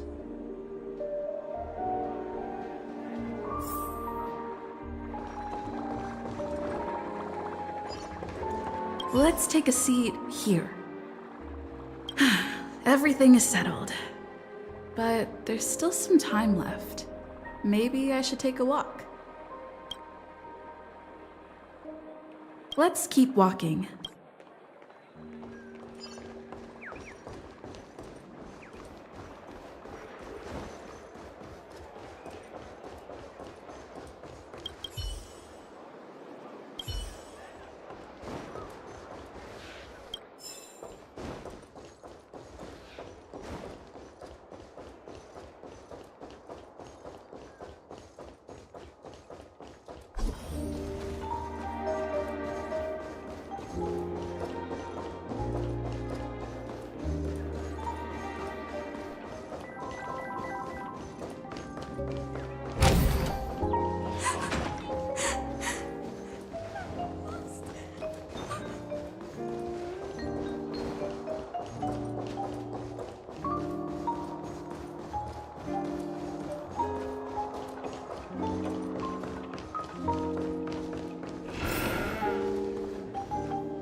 Let's take a seat here.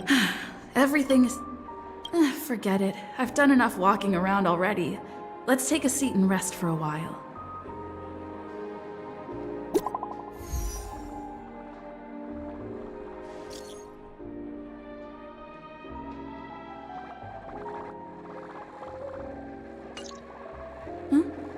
Looks like I don't have to worry about her. Let's wait for the opening ceremony to start.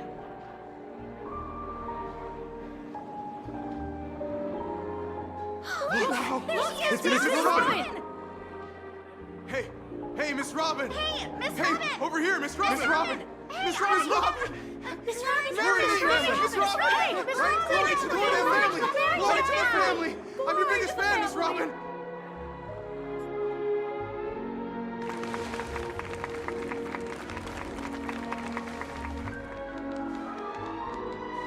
Distinguished guests, fellow family members, ladies, gentlemen, and friends from all over the cosmos.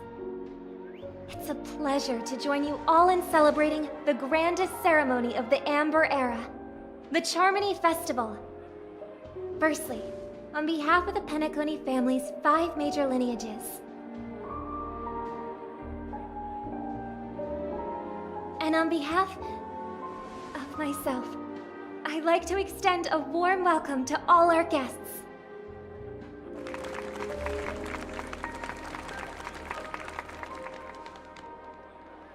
As you all may have noticed, this year's Charmony Festival is far from regular. Thanks to the efforts of everyone, the celebration is unprecedented in scale, with factions from across the cosmos in attendance.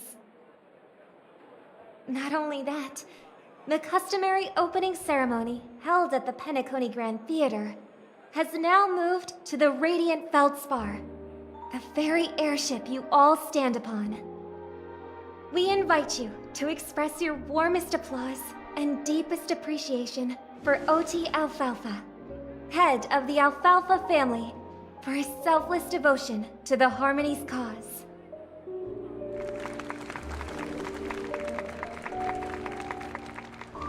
What makes this festival so uniquely significant?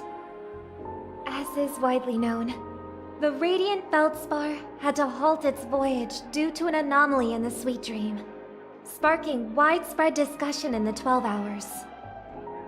Thanks to the hard work of Penacony's internal and external factions, we've finally gotten the dreamscape back on track, just in time for the Charmony Festival. And as they say, good things come in pairs. The Charmony Festival not only celebrates this achievement, but also marks the relaunch of the Radiant Feldspar. And finally, the last reason. Does everyone remember the Watchmaker? In truth, the family has poured their efforts into this festival just to commemorate this legendary luminary. The father of Penacony, Mikhail Char Legwork, one of the legendary Nameless who laid the foundations of Penacony. In the most bewildering times of the planet of festivities, it was he who descended from the sky with his companions, who taught us through trailblazing where freedom lies. It was also they who led the vanguard in the pioneering of the dreamscape, in exchange for what is now known as the Paradise of Harmony. It can be said that Penacony's splendid success today is deeply rooted in the trailblazing ethos the Watchmaker planted within us. Only by honoring this trailblazing spirit can we fulfill our mission and spread harmony to a broader audience. Aww, of her! She's talking about us!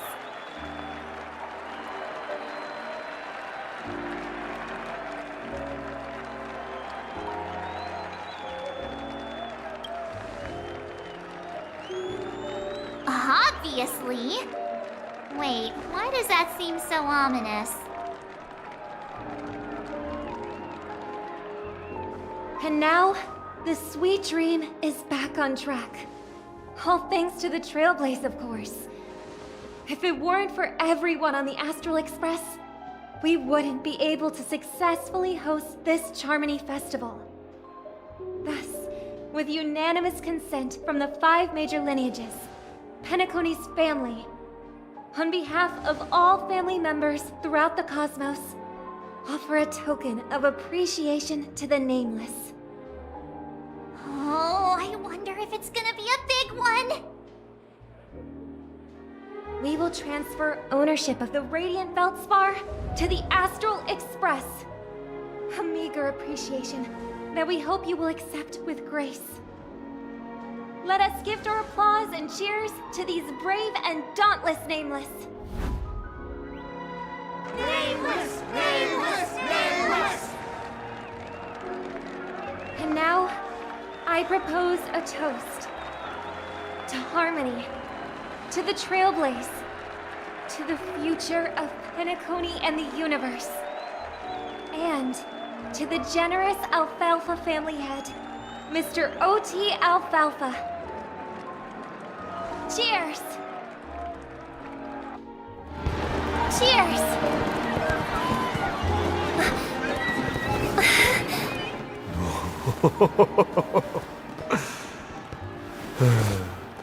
To make a decision like that.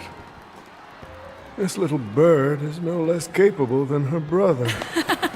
All's well.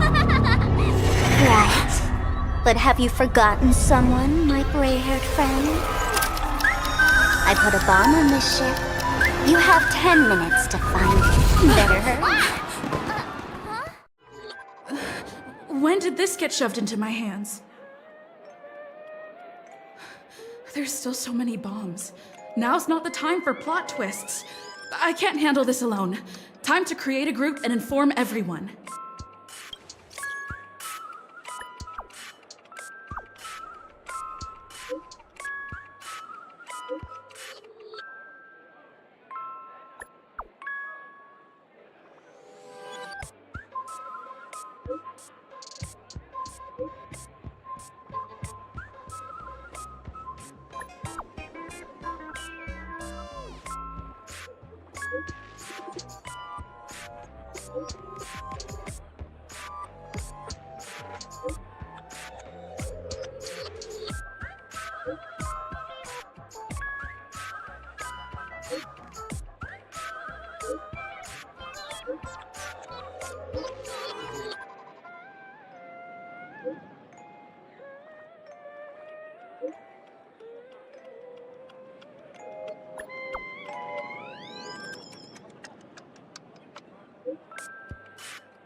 All set. Let's start following the plan.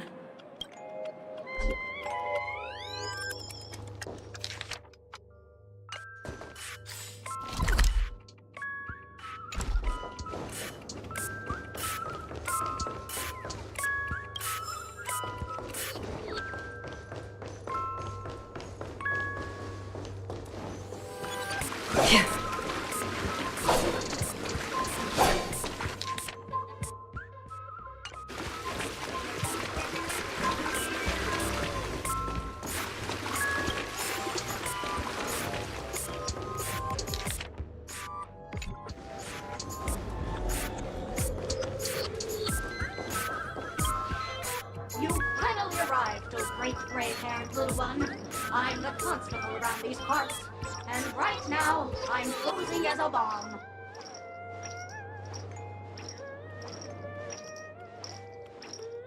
I'm about to explode, and that's all you're concerned about? All right, now that you've found me, it's my turn to complete my mission. Next, I'll count down from 5 and then explode. 5, 4, 1. Is it really that important? I'm not even a real bomb. Was it surprising, shocking, horrifying? No? Really? Fine. That's too bad then. You really ought to learn how to win a girl over.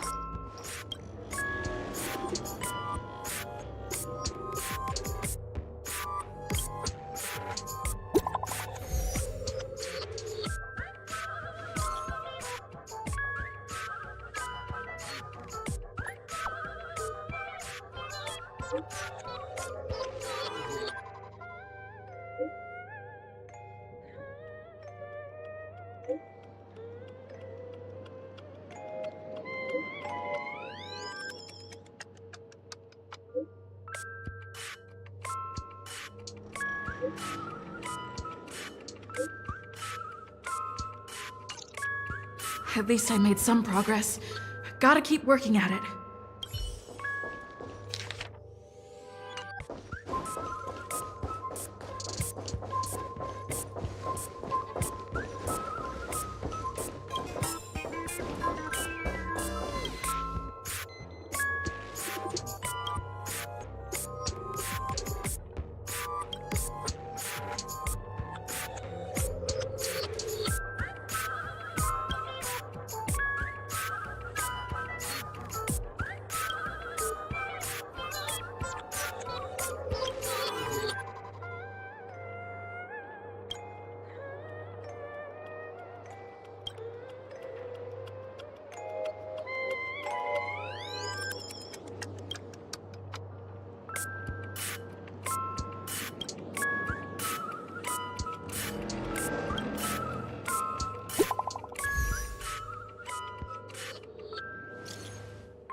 Again, I am Penacony's famed detective.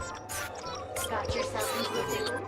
I'm more than happy to help, but unfortunately, I'm preoccupied with a couple of unsolved cases. So, you'll have to wait your turn.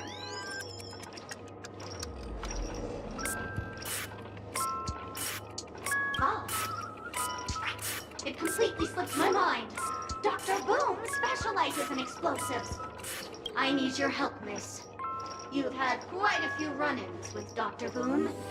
And with the recent bomb situation, you're bound to find evidence that proves Dr. Boone is the killer. The first case is the Soul Glad factory arson case. We found a hammer, a doll, and half a liter of unidentified fluid at the scene of the crime. Our forensics results showed it's a red herring. The second case is the Blue Hour auction robbery. A gang of masked thugs broke in, stole a fragment of the Astral Express, and left behind a large hammer, a doll, and a half-dead red herring at the scene. Those are all the details. The way I see it, there must be a link between these two cases that will be the key to exposing Dr. Boone. I trust in your deduction. Which piece of evidence do you think is the deciding one?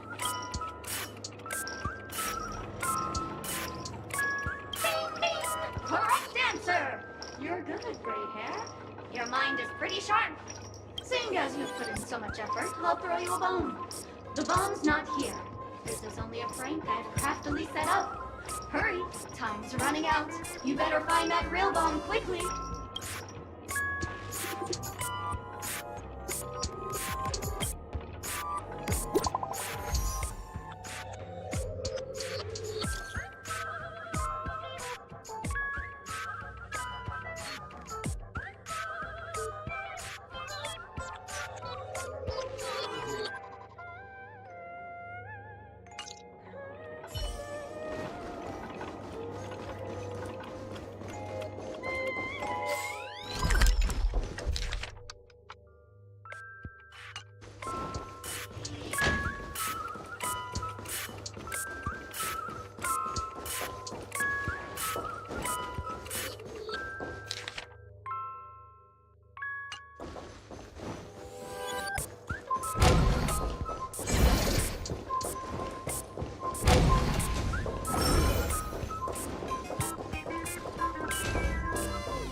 credits.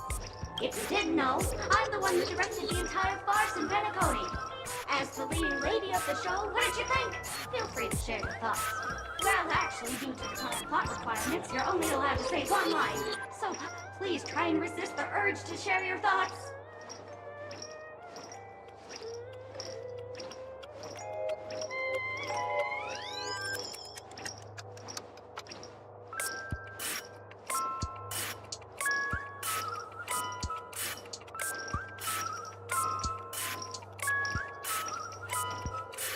Really? You really have no questions? Okay then, what a pity.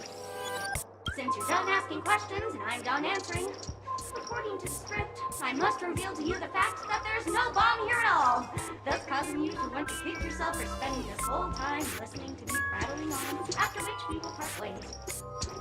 But don't fret, I've also prepared a gift for you. A dream bubble that has the thrilling life and death moments I shared with the beautiful memo keeper. If you haven't seen it yet, you should hurry up and look for Dr. Edward.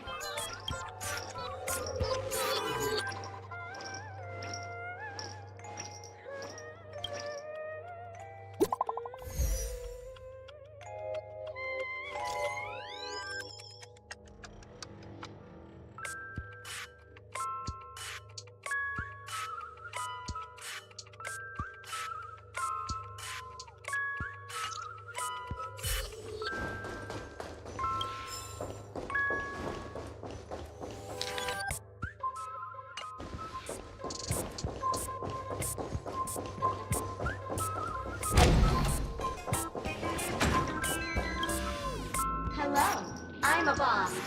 There's still some time before I explode, so you can take a look around first.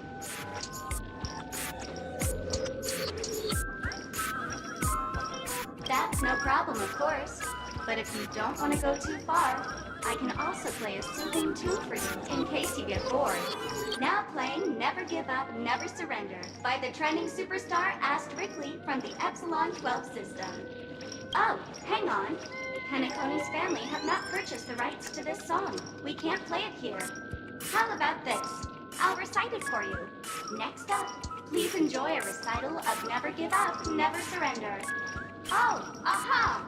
If you ask me how I feel about you, don't tell me that you pretend not to see. They will never give you up, never make you sad. They will never give you up, never make you cry. They will never say goodbye to you, never tell lies to hurt you. Praise, aha!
Not much time left. I hope I make it.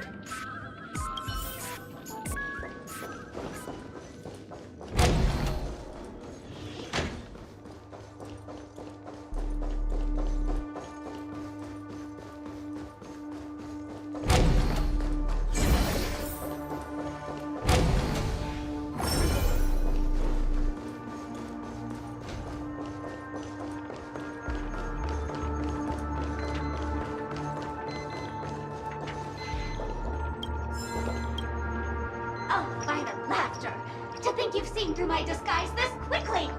Honestly, my dear Miss Gray Hair, you're just like a ferocious pangolin I met in Susan's bedroom.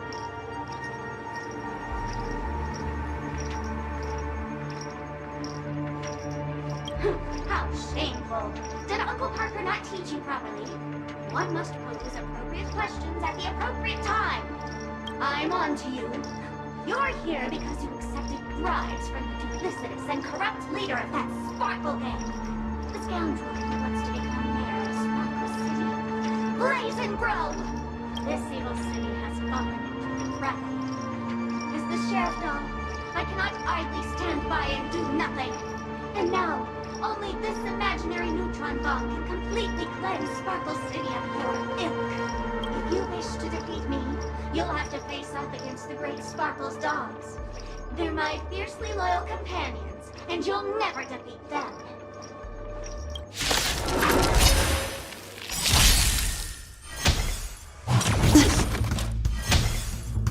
Again?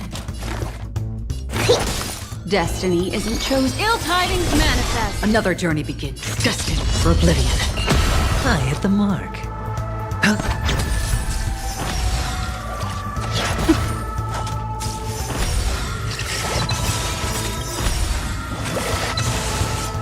Mind your manners.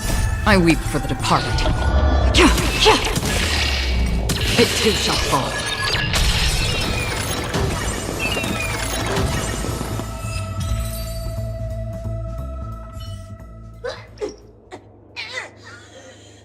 To think I was defeated by the despicable underling of Blazing Bro. You'll never get away with this. Because I'm just an adorable doll. Not some imaginary neutron bomb.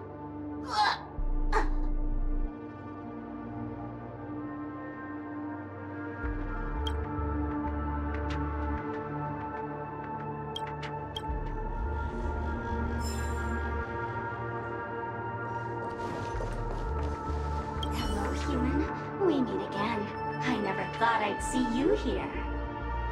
I'm currently on this luxury cruise ship enjoying Penacony's consumer-friendly sugar-coated cannonballs.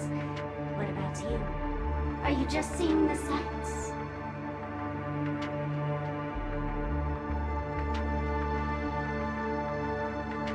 Old acquaintance.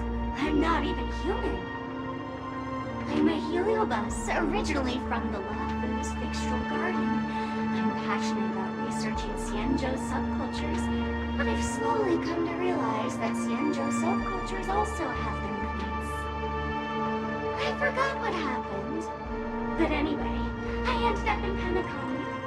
I wanted to study a subculture that is completely different from the Xianzhou's. And boy, it's really been an eye-opening experience. That is, if I had eyes.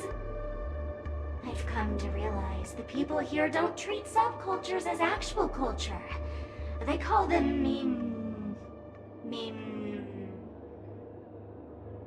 Yes, meme, that's it! They even have forms. I'm good friends with a meme with sharp teeth and claws. It's very interested in the Xianzhou Videotera culture. I gave it a Xianzhou name, and it was delighted. Oh, speaking of which, I should go and look for it. Mimi the monster has an explosive temper, and it's never been very patient. I hope you can find the real sugar-coated cannonball, I mean bomb. Bye-bye!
Is that a firefly?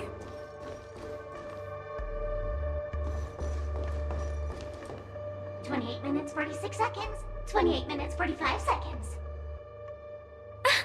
You're here!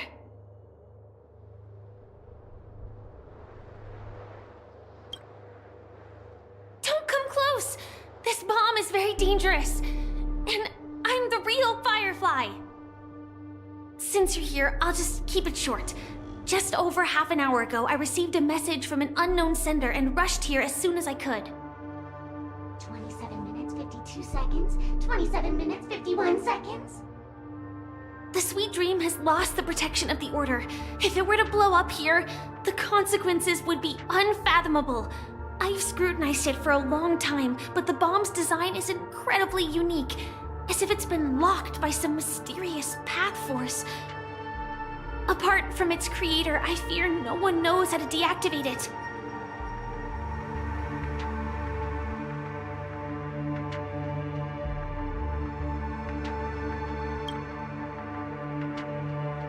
It's difficult.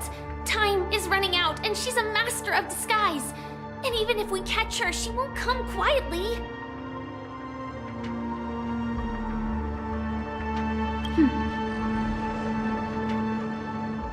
Actually, there might be another way. Do you still remember? The script said that I will experience death 3 times in the Land of Dreams. I think this moment heralds the 3rd time.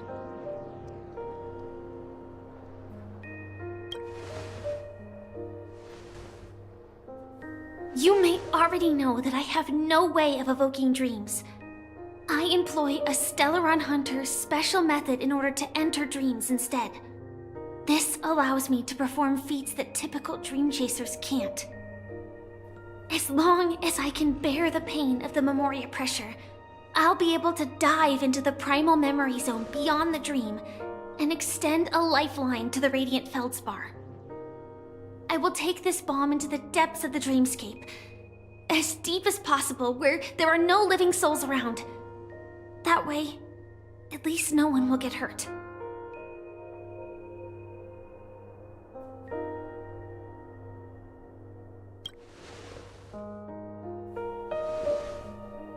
Don't worry. I believe that this Firefly armor will be enough to take me to where I need to go before the countdown ends. And maybe even make it back safely. At present, this is our best and most logical course of action. After all, a long story deserves a happy ending. I have some words to share with you, though they were spoken to me by Miss Acheron.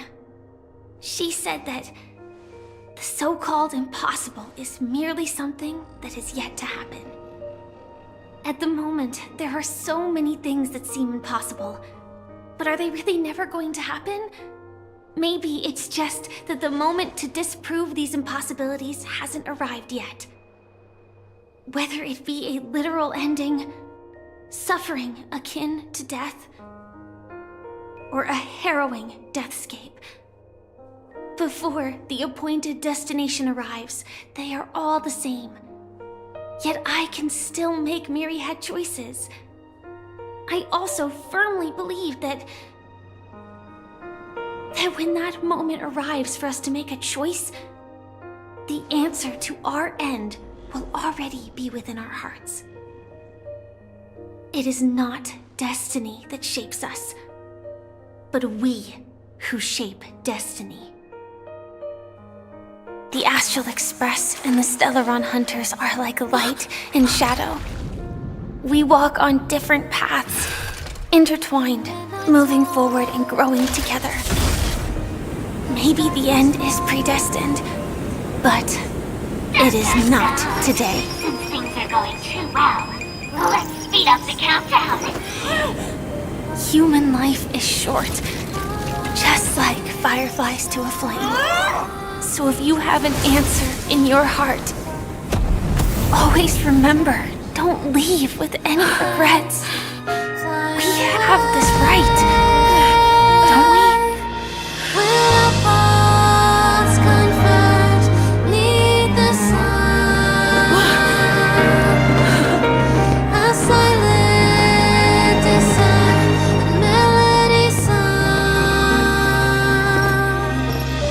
Since you care so much about other people's safety, why don't you go take a closer look?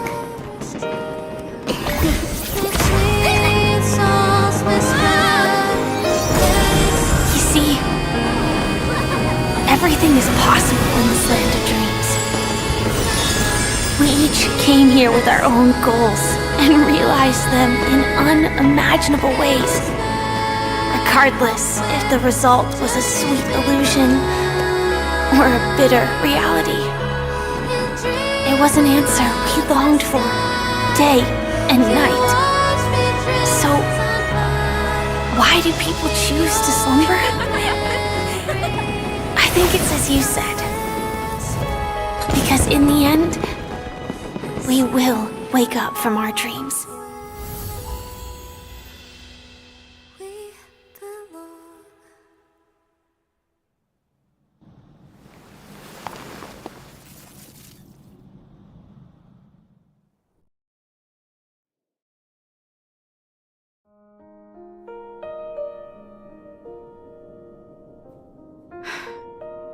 When I arrived, I happened to see a child holding it. He said the flowers were prepared by Aunt Jessie for the watchmaker and the war comrade he'd missed his whole life. Mikhail would place 2 bunches of flowers here year after year. And after he left, it became 3. Your wishes will always be remembered by someone.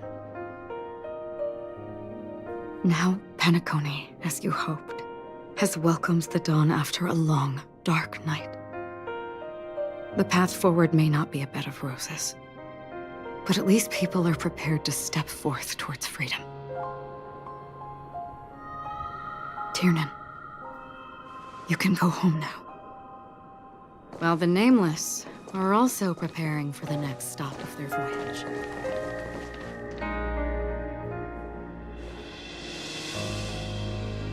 But before leaving, we still have one last thing to do.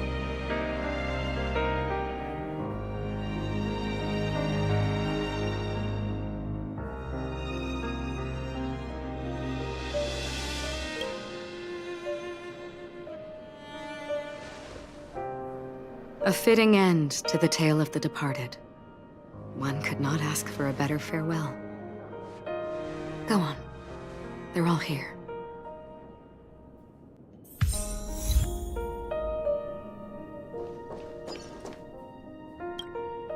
That statue. It wasn't here last time. Looks like this is the last riddle that Mr. Gallagher left for us. In the end, we still failed to figure out his true identity, or if he was even a living person. What should I say? I mean, this guy is definitely a history fictionologist, all right. I'm suddenly reminded of the time at the theme park when he said he was only 13 years old.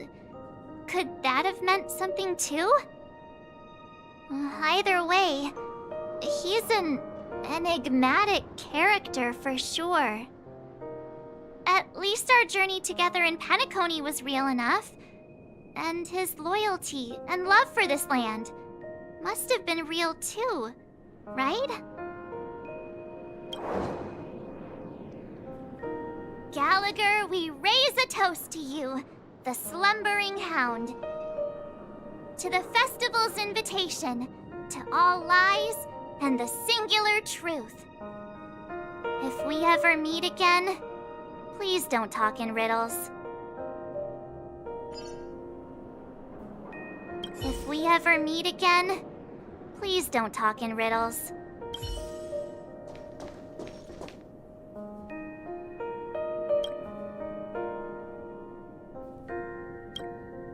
Honestly, when I heard the conductor's request, I was pretty surprised.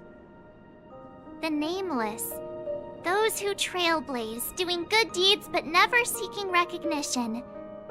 After all this time, how would we even find those 3 people in such a vast place like Penacony? But it seems, in the land of the dreams, anything is indeed possible.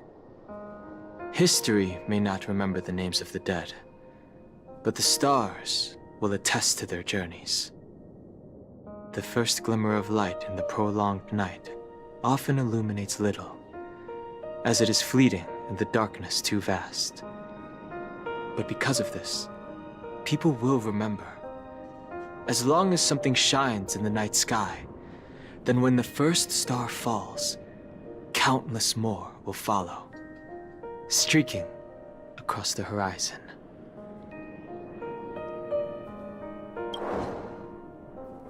Brooklyn Tiernan, Rosalina, Jay, and Estella, we raise a toast to you, trailblazers of the Silver Rail. A toast to history that no longer remains silent. The passionate and courageous pursuit, and a voyage that traverses the stars.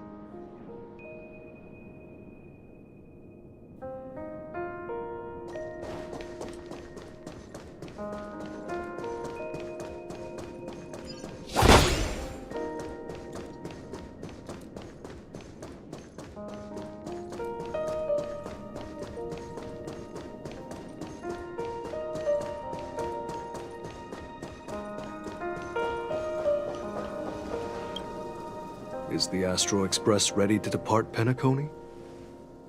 Apologies, Mr. Mika, that we are only now bidding you farewell. Oh, that's all right. You've all done so much for the Watchmaker, and we are forever indebted.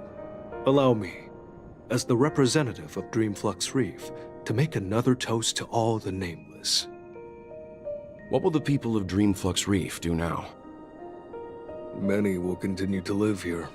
Those accustomed to being awake will mostly have a hard time getting used to a life of darkness with their eyes closed. Though the order has faded, there must be someone to watch over this primal memory zone. Penacony's nights are long, and there are many who are still far from a good night's sleep. As for the sweet dream over there,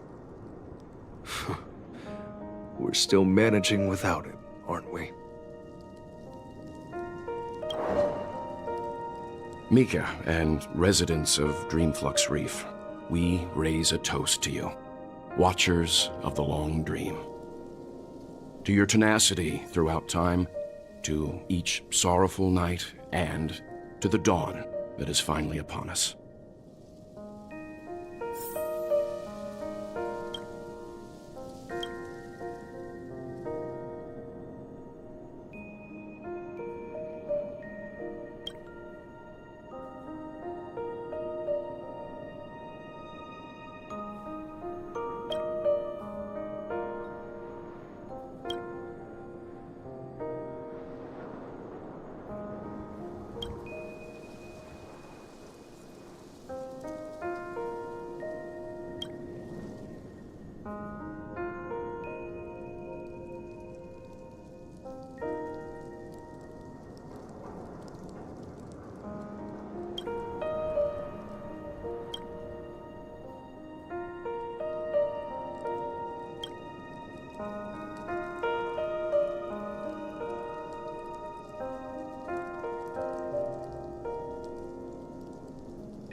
In the end, we still came full circle.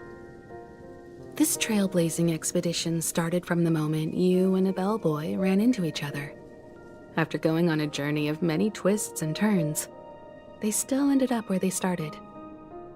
Just like a clock's hands that turn round and round, the start and end of each day will always land on 12 o'clock. The advent of time moving forward. There shouldn't be much left to say. This entire adventure started because of you, and should naturally end with you. And then, a new page will be turned. Mikhail Char Legwork, we raise a toast to you, watchmaker of the land of the dreams, nameless of the Astral Express. To Penacony's past, present, future, and the child's unwavering dream unto death. With that, our duty as nameless should be complete, right? The trailblaze can illuminate the way. But ultimately, the future of a world belongs to those who live in it.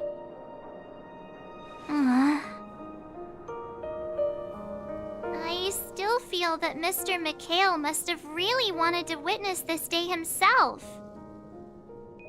What's on your mind, March? Just a strange feeling. I had it a few stops ago, but it's super strong this time. Why not talk about it? Maybe everyone's thinking the same thing.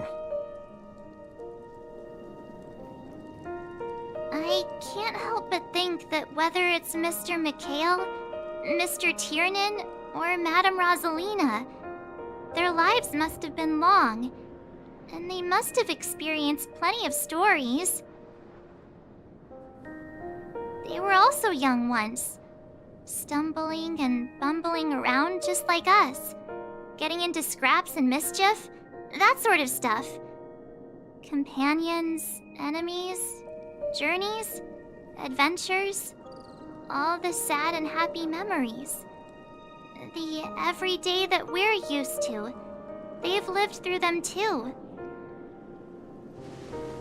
But those things are all in the past.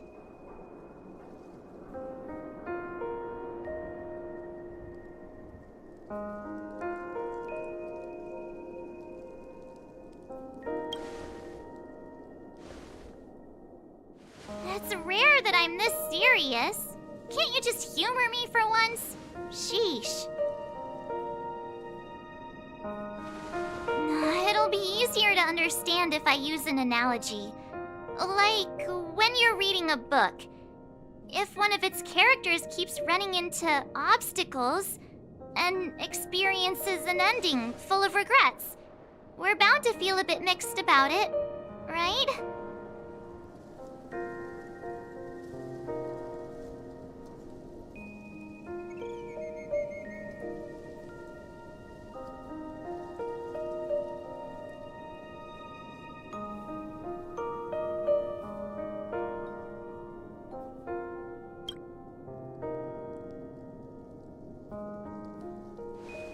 Because we've seen every nook and cranny of their lives, we see these people as special. So, even if there are parts of it that aren't really realistic nor logical, we still hope that their story gets a good ending when it comes.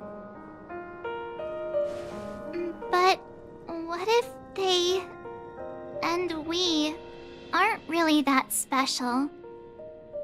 When Mr. Mikhail sat in this chair, waiting for the Astral Express to arrive every day, what was he thinking?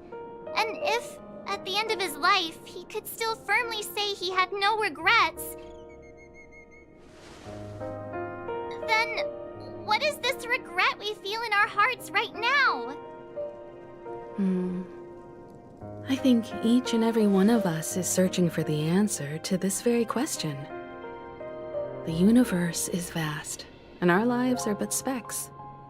The trailblaze never ends, but against the backdrop of the cosmos, the average person's lifelong journey is merely a short stretch.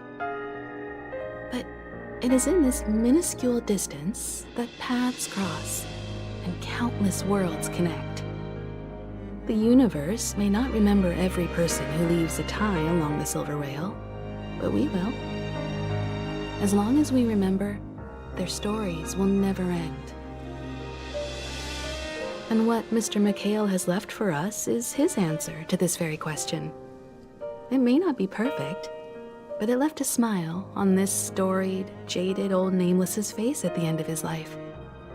And its meaning will be interpreted by those who come after us. It's not the answer that's important, but what we can learn from others' answers, right? This is what trailblazing is. Sure. I'm really sorry for bringing down the vibe.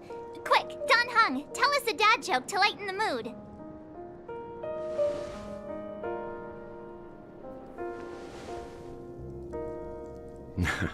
It's never a bad thing to reflect.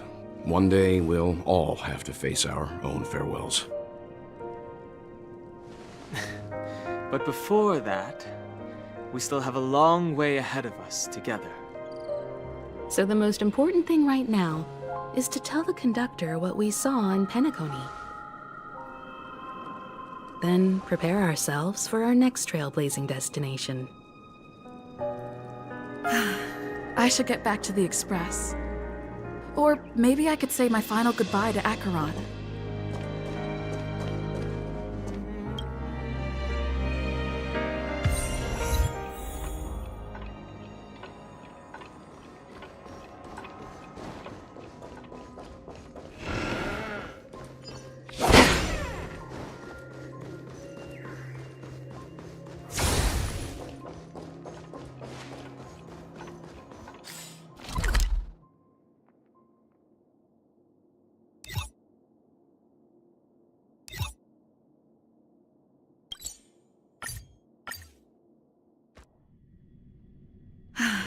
I should get back to the Express. Or maybe I could say my final goodbye to Acheron.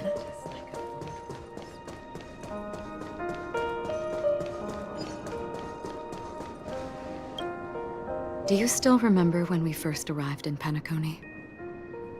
Who would have thought our paths would cross in such a way? Come to think of it, I didn't even get a chance to formally introduce myself. Simply put, I'm a self-annihilator who was cursed by the Nihility. My hometown was destroyed a long time ago, and the whole world was erased beneath their shadow. In order to fight against the cruel end of self-destruction, I went on a journey in search of a way to sever the chains of the Nihility. After a long and grueling search, I am convinced that my destination lies within the depths of the dark web, where reality and the Nihility are separate. In there lurks a secret called Device 9. One day, I'll reach it. The ocean of stars is vast, and given our destinations, I'm afraid our paths may not cross again. But the trailblazing expedition ahead is always full of unknowns, and my blade is sharp enough to sever fate. As long as we maintain our original resolve, I believe there will come a day where we will meet again.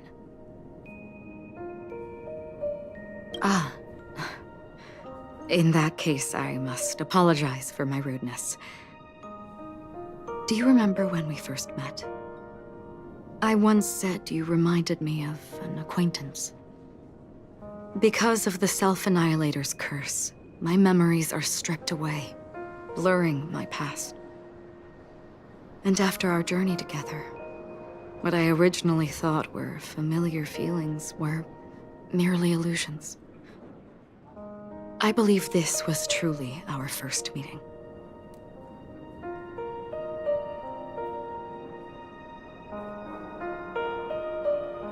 What do you mean? It's improbable that you've crossed paths with my past self. What I mean is, there is nothing left to retrace there. Only nihility.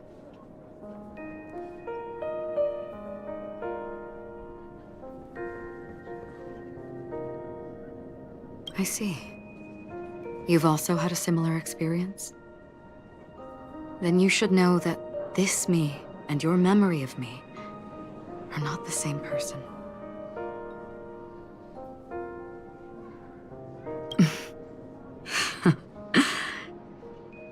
Long ago, I too was like you, with irreplaceable companions. We also embarked on journeys, making the best choices we could, whenever we could. Unfortunately, we didn't achieve the outcome we wanted. But moments like this make me feel like they never even left. In this universe, there exist countless worlds that are similar yet different, and countless people who are alike yet distinct. I too have wandered alone, encountering acquaintances on strange worlds, seeing their silhouettes overlap with my past. In your opinion, what does this déjà vu mean?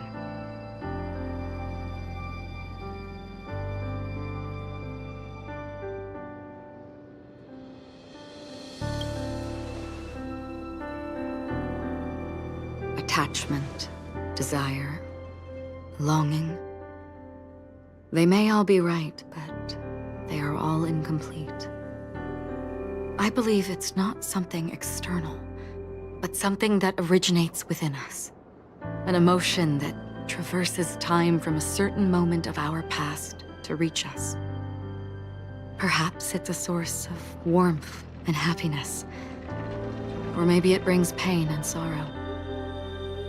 Each time we reminisce on our past, we always seem to notice a tiny but unforgettable instant that we left behind us, along with certain other things that remain constant throughout. That is a summary of our lives, encapsulating everything about us in these moments. Proof of our shared path. Within them, we glimpse our own essence, and thus, we truly exist.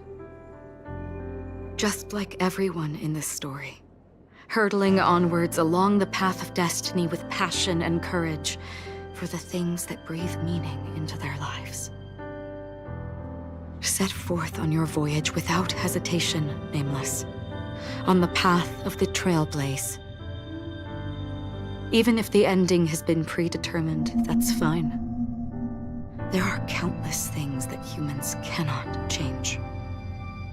But before that, on the road towards the end, there are still many things that we can do. And because of this, the end will thus reveal a completely different meaning. This is the meaning of journey. All those things, beautiful before, are still so now. And I believe it will still bloom at the end of the nihility. Until we meet again beneath the sun's rays.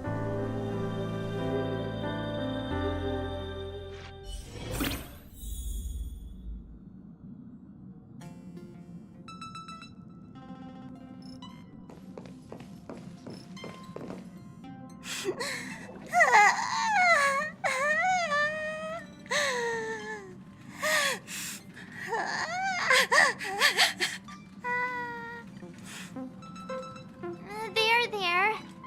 Chin up, Pom-Pom. Don't be sad. Don't cry. Wow.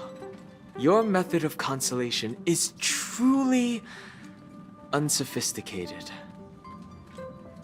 Still better than just standing there like a scarecrow. How could you say that? Don't be so mean. And while you're here, why don't you help me comfort Pom-Pom? We told Pom-Pom all about our adventure, and they suddenly started crying. I've never seen Pom-Pom so sad before. The conductor never cries. Pom-Pom is never sad. Pom-Pom is just angry. Yeah, angry. No matter where the express stops, you lot always manage detailed timetable completely ignored. If you carry on like this, the Express is gonna run out of fuel. That's right. Pom-Pom is just angry. It's not because of Misha, Tiernan, Rosalina, and the rest.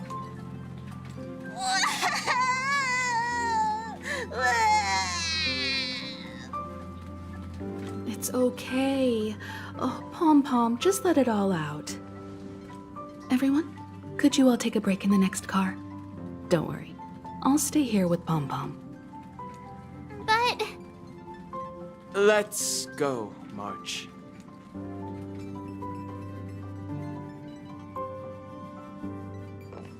It's okay. Oh, Pom-Pom, just let it all out.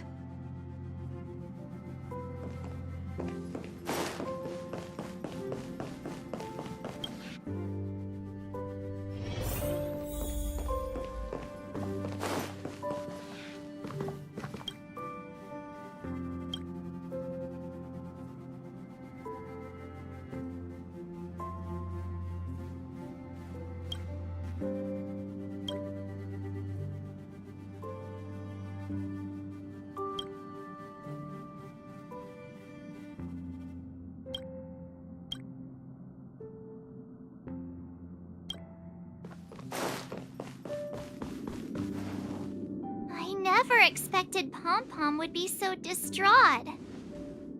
Those three nameless must have meant a lot to Pom-Pom. No one knows exactly when Pom-Pom boarded the Express, but one can surmise that their journey has been filled with many hellos and goodbyes. Probably more than we can imagine. The fact that they're crying so hard is probably a good sign. It proves that Pom-Pom's emotions haven't become dulled by the grind of time. They still deeply cherish every nameless who has boarded the Express and value every journey shared with them. Leave it to Himiko. When it comes to comforting, there's no one better on the Express. Well, they were a little emotional at the time, but I'm afraid that's not out of the question.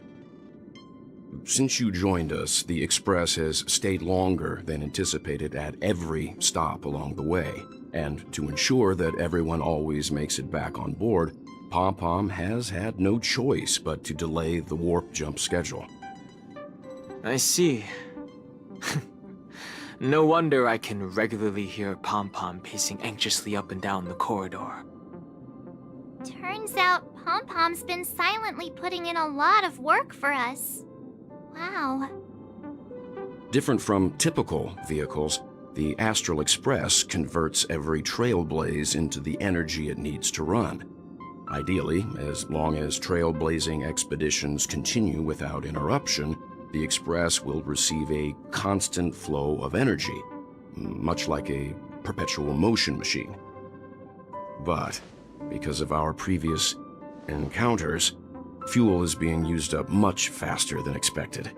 We can probably only pull off 2 more warp jumps at most. Only 2 more? Isn't that super risky? Oh, I don't want to become an ice cube floating around in space again.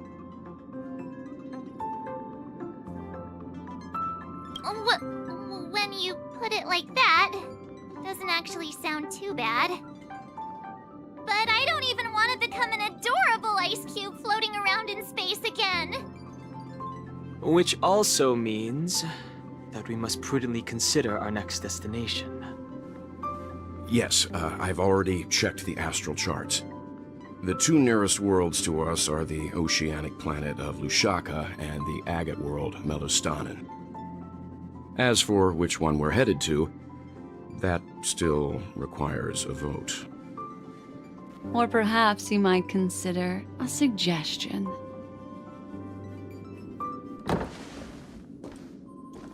Everyone, we meet again. It's you! Why were you just in my room? It's a very cute room, Miss March. Just like you.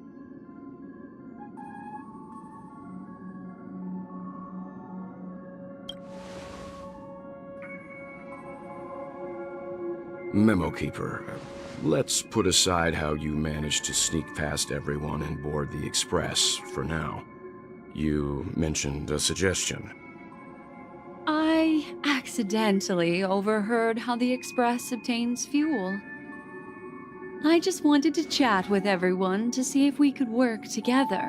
But now, it appears my suggestion could be the very lifeline that saves everyone. Please speak candidly. Depending on what you say, we could very well ask you to disembark. Ah, the Permanence's descendant. What a charming little dragon. Especially with those mired memories of yours. But I digress.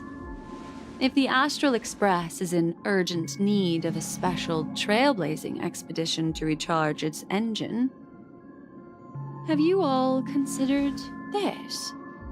Perhaps your destination could be a world that even the renowned Akivili never reached.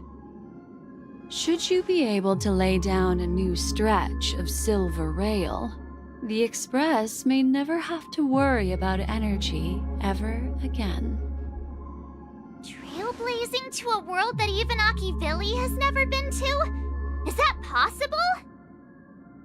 Continue, Memo Keeper. This destination of which you speak, what sort of world is it?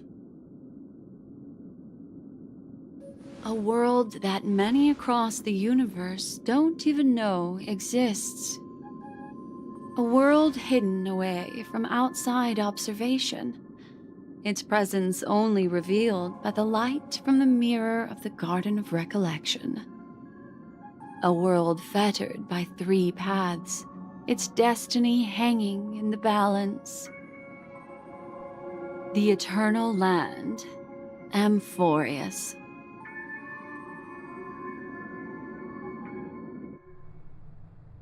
I hope I'm not too late, child.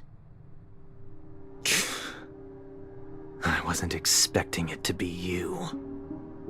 Don't you know how many sentry posts the family has built? And how hard it is to get you out of here? Looks like my time's up. What do you mean? What time? Negotiation, interrogation, or death. My fate lies entirely in your hands, Lady Bonajade. The dance is done. Why bother with the compassionate pretense and give someone who's about to die the chance to talk? Despite your fall from grace, you still look well. I'm very glad to see that you're so full of verve. Do not insult my pride with half-veiled sarcasm. Have you specially come to see me just to sate your vile vanity? Oh, of course not. I merely came to fulfill your younger sister's wishes.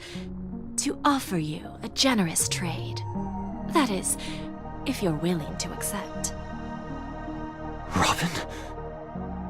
To build a true haven where everyone can attain peace. That's the oath between you siblings, isn't it? If I told you there was still a chance to realize this vow, would you be willing to talk to me then?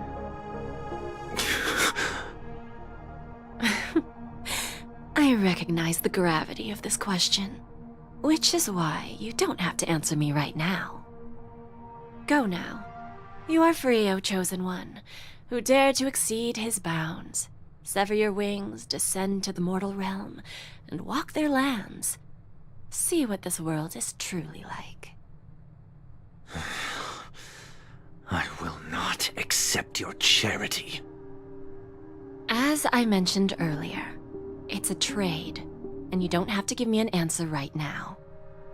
Rewards are not reaped in a day, and if there's one thing I'm best at, it's waiting. The sweet dream still continues, and the night is still long. You have plenty of time to contemplate your answer. A word of advice for you before we part ways. A word of warning from someone who's been in your shoes before. Life is too short to miss out on golden opportunities.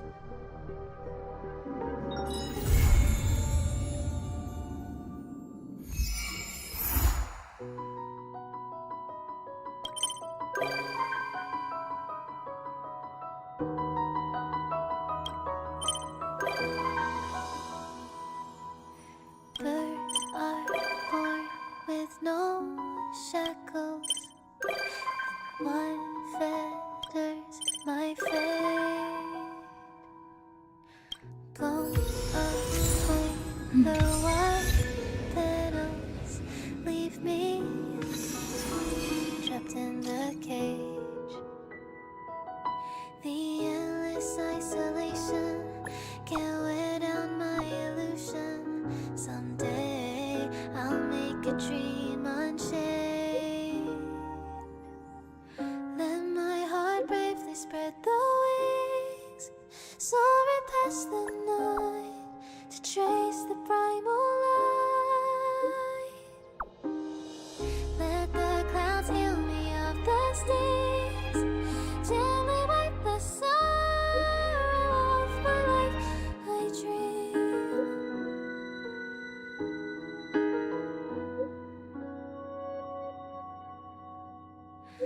What is meant by miracle? A word outside my days. Once again, repeat wobbles. But how could I escape?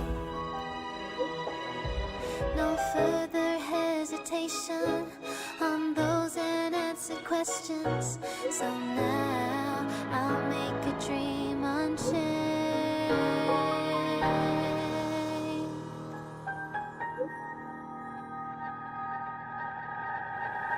Let my heart bravely spread the wings, soaring past the night to trace the primal light.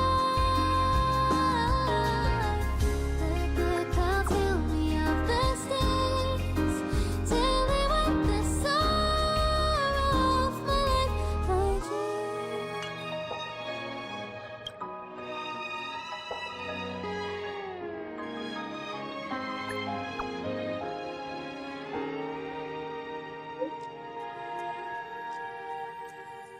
Let my heart bravely spread the wings, soaring past the night to trace the primal light.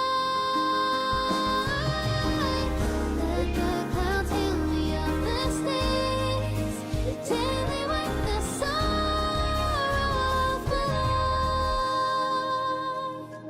life. I dream. I dream.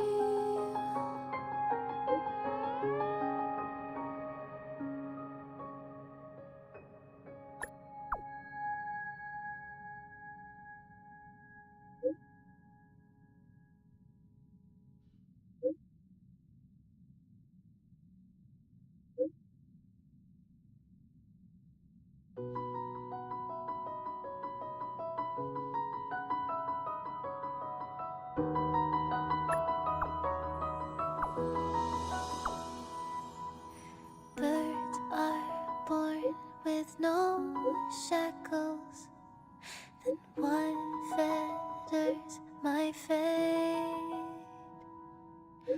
Blown away the white petals leave me trapped in the cage. The endless isolation can't wear down my illusion. Someday I'll make a dream unchained. Let my heart bravely spread the wings, soaring past the night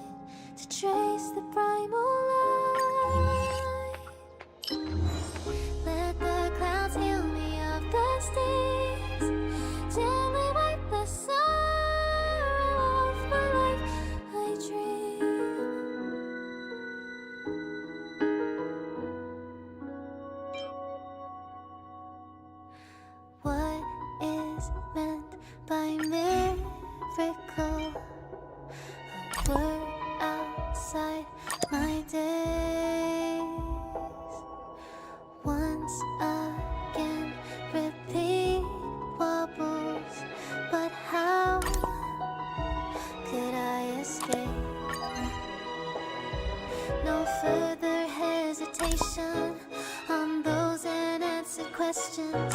So now I'll make a dream unchained.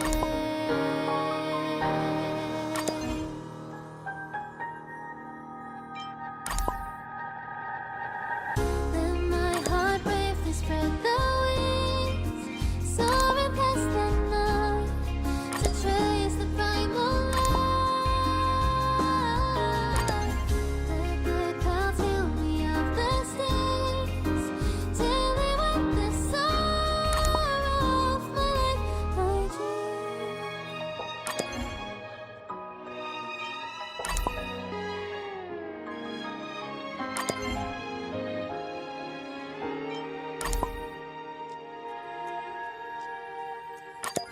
Let my heart bravely spread the wings, soaring past the night to trace the primal light. Let the clouds heal me of the stains till they wipe the sorrow off my life. I dream. I dream.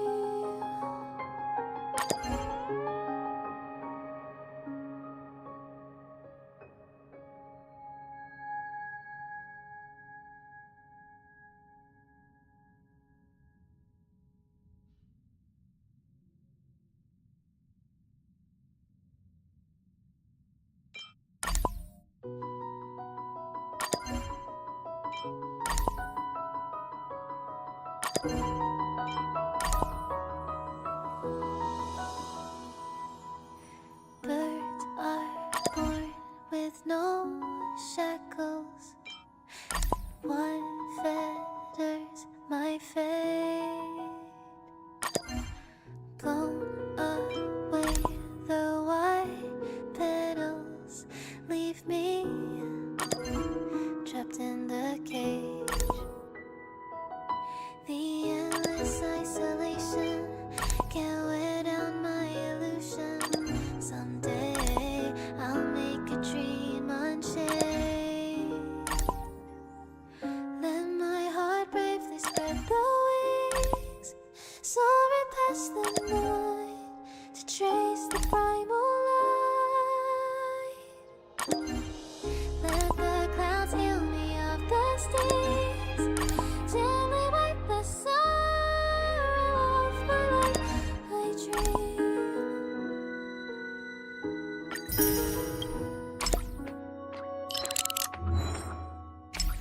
What is meant by miracle? We're outside my days. Once again, repeat wobbles.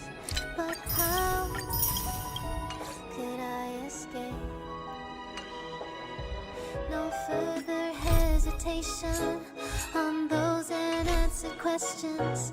So now I'll make a dream unchained.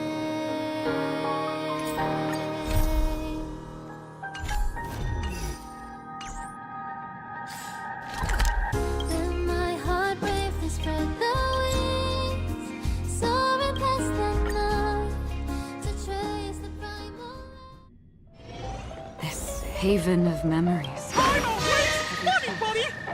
Every moment is like a thorned rose. Remember to bring more next time!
The one thing I look forward to? Growing up, of course.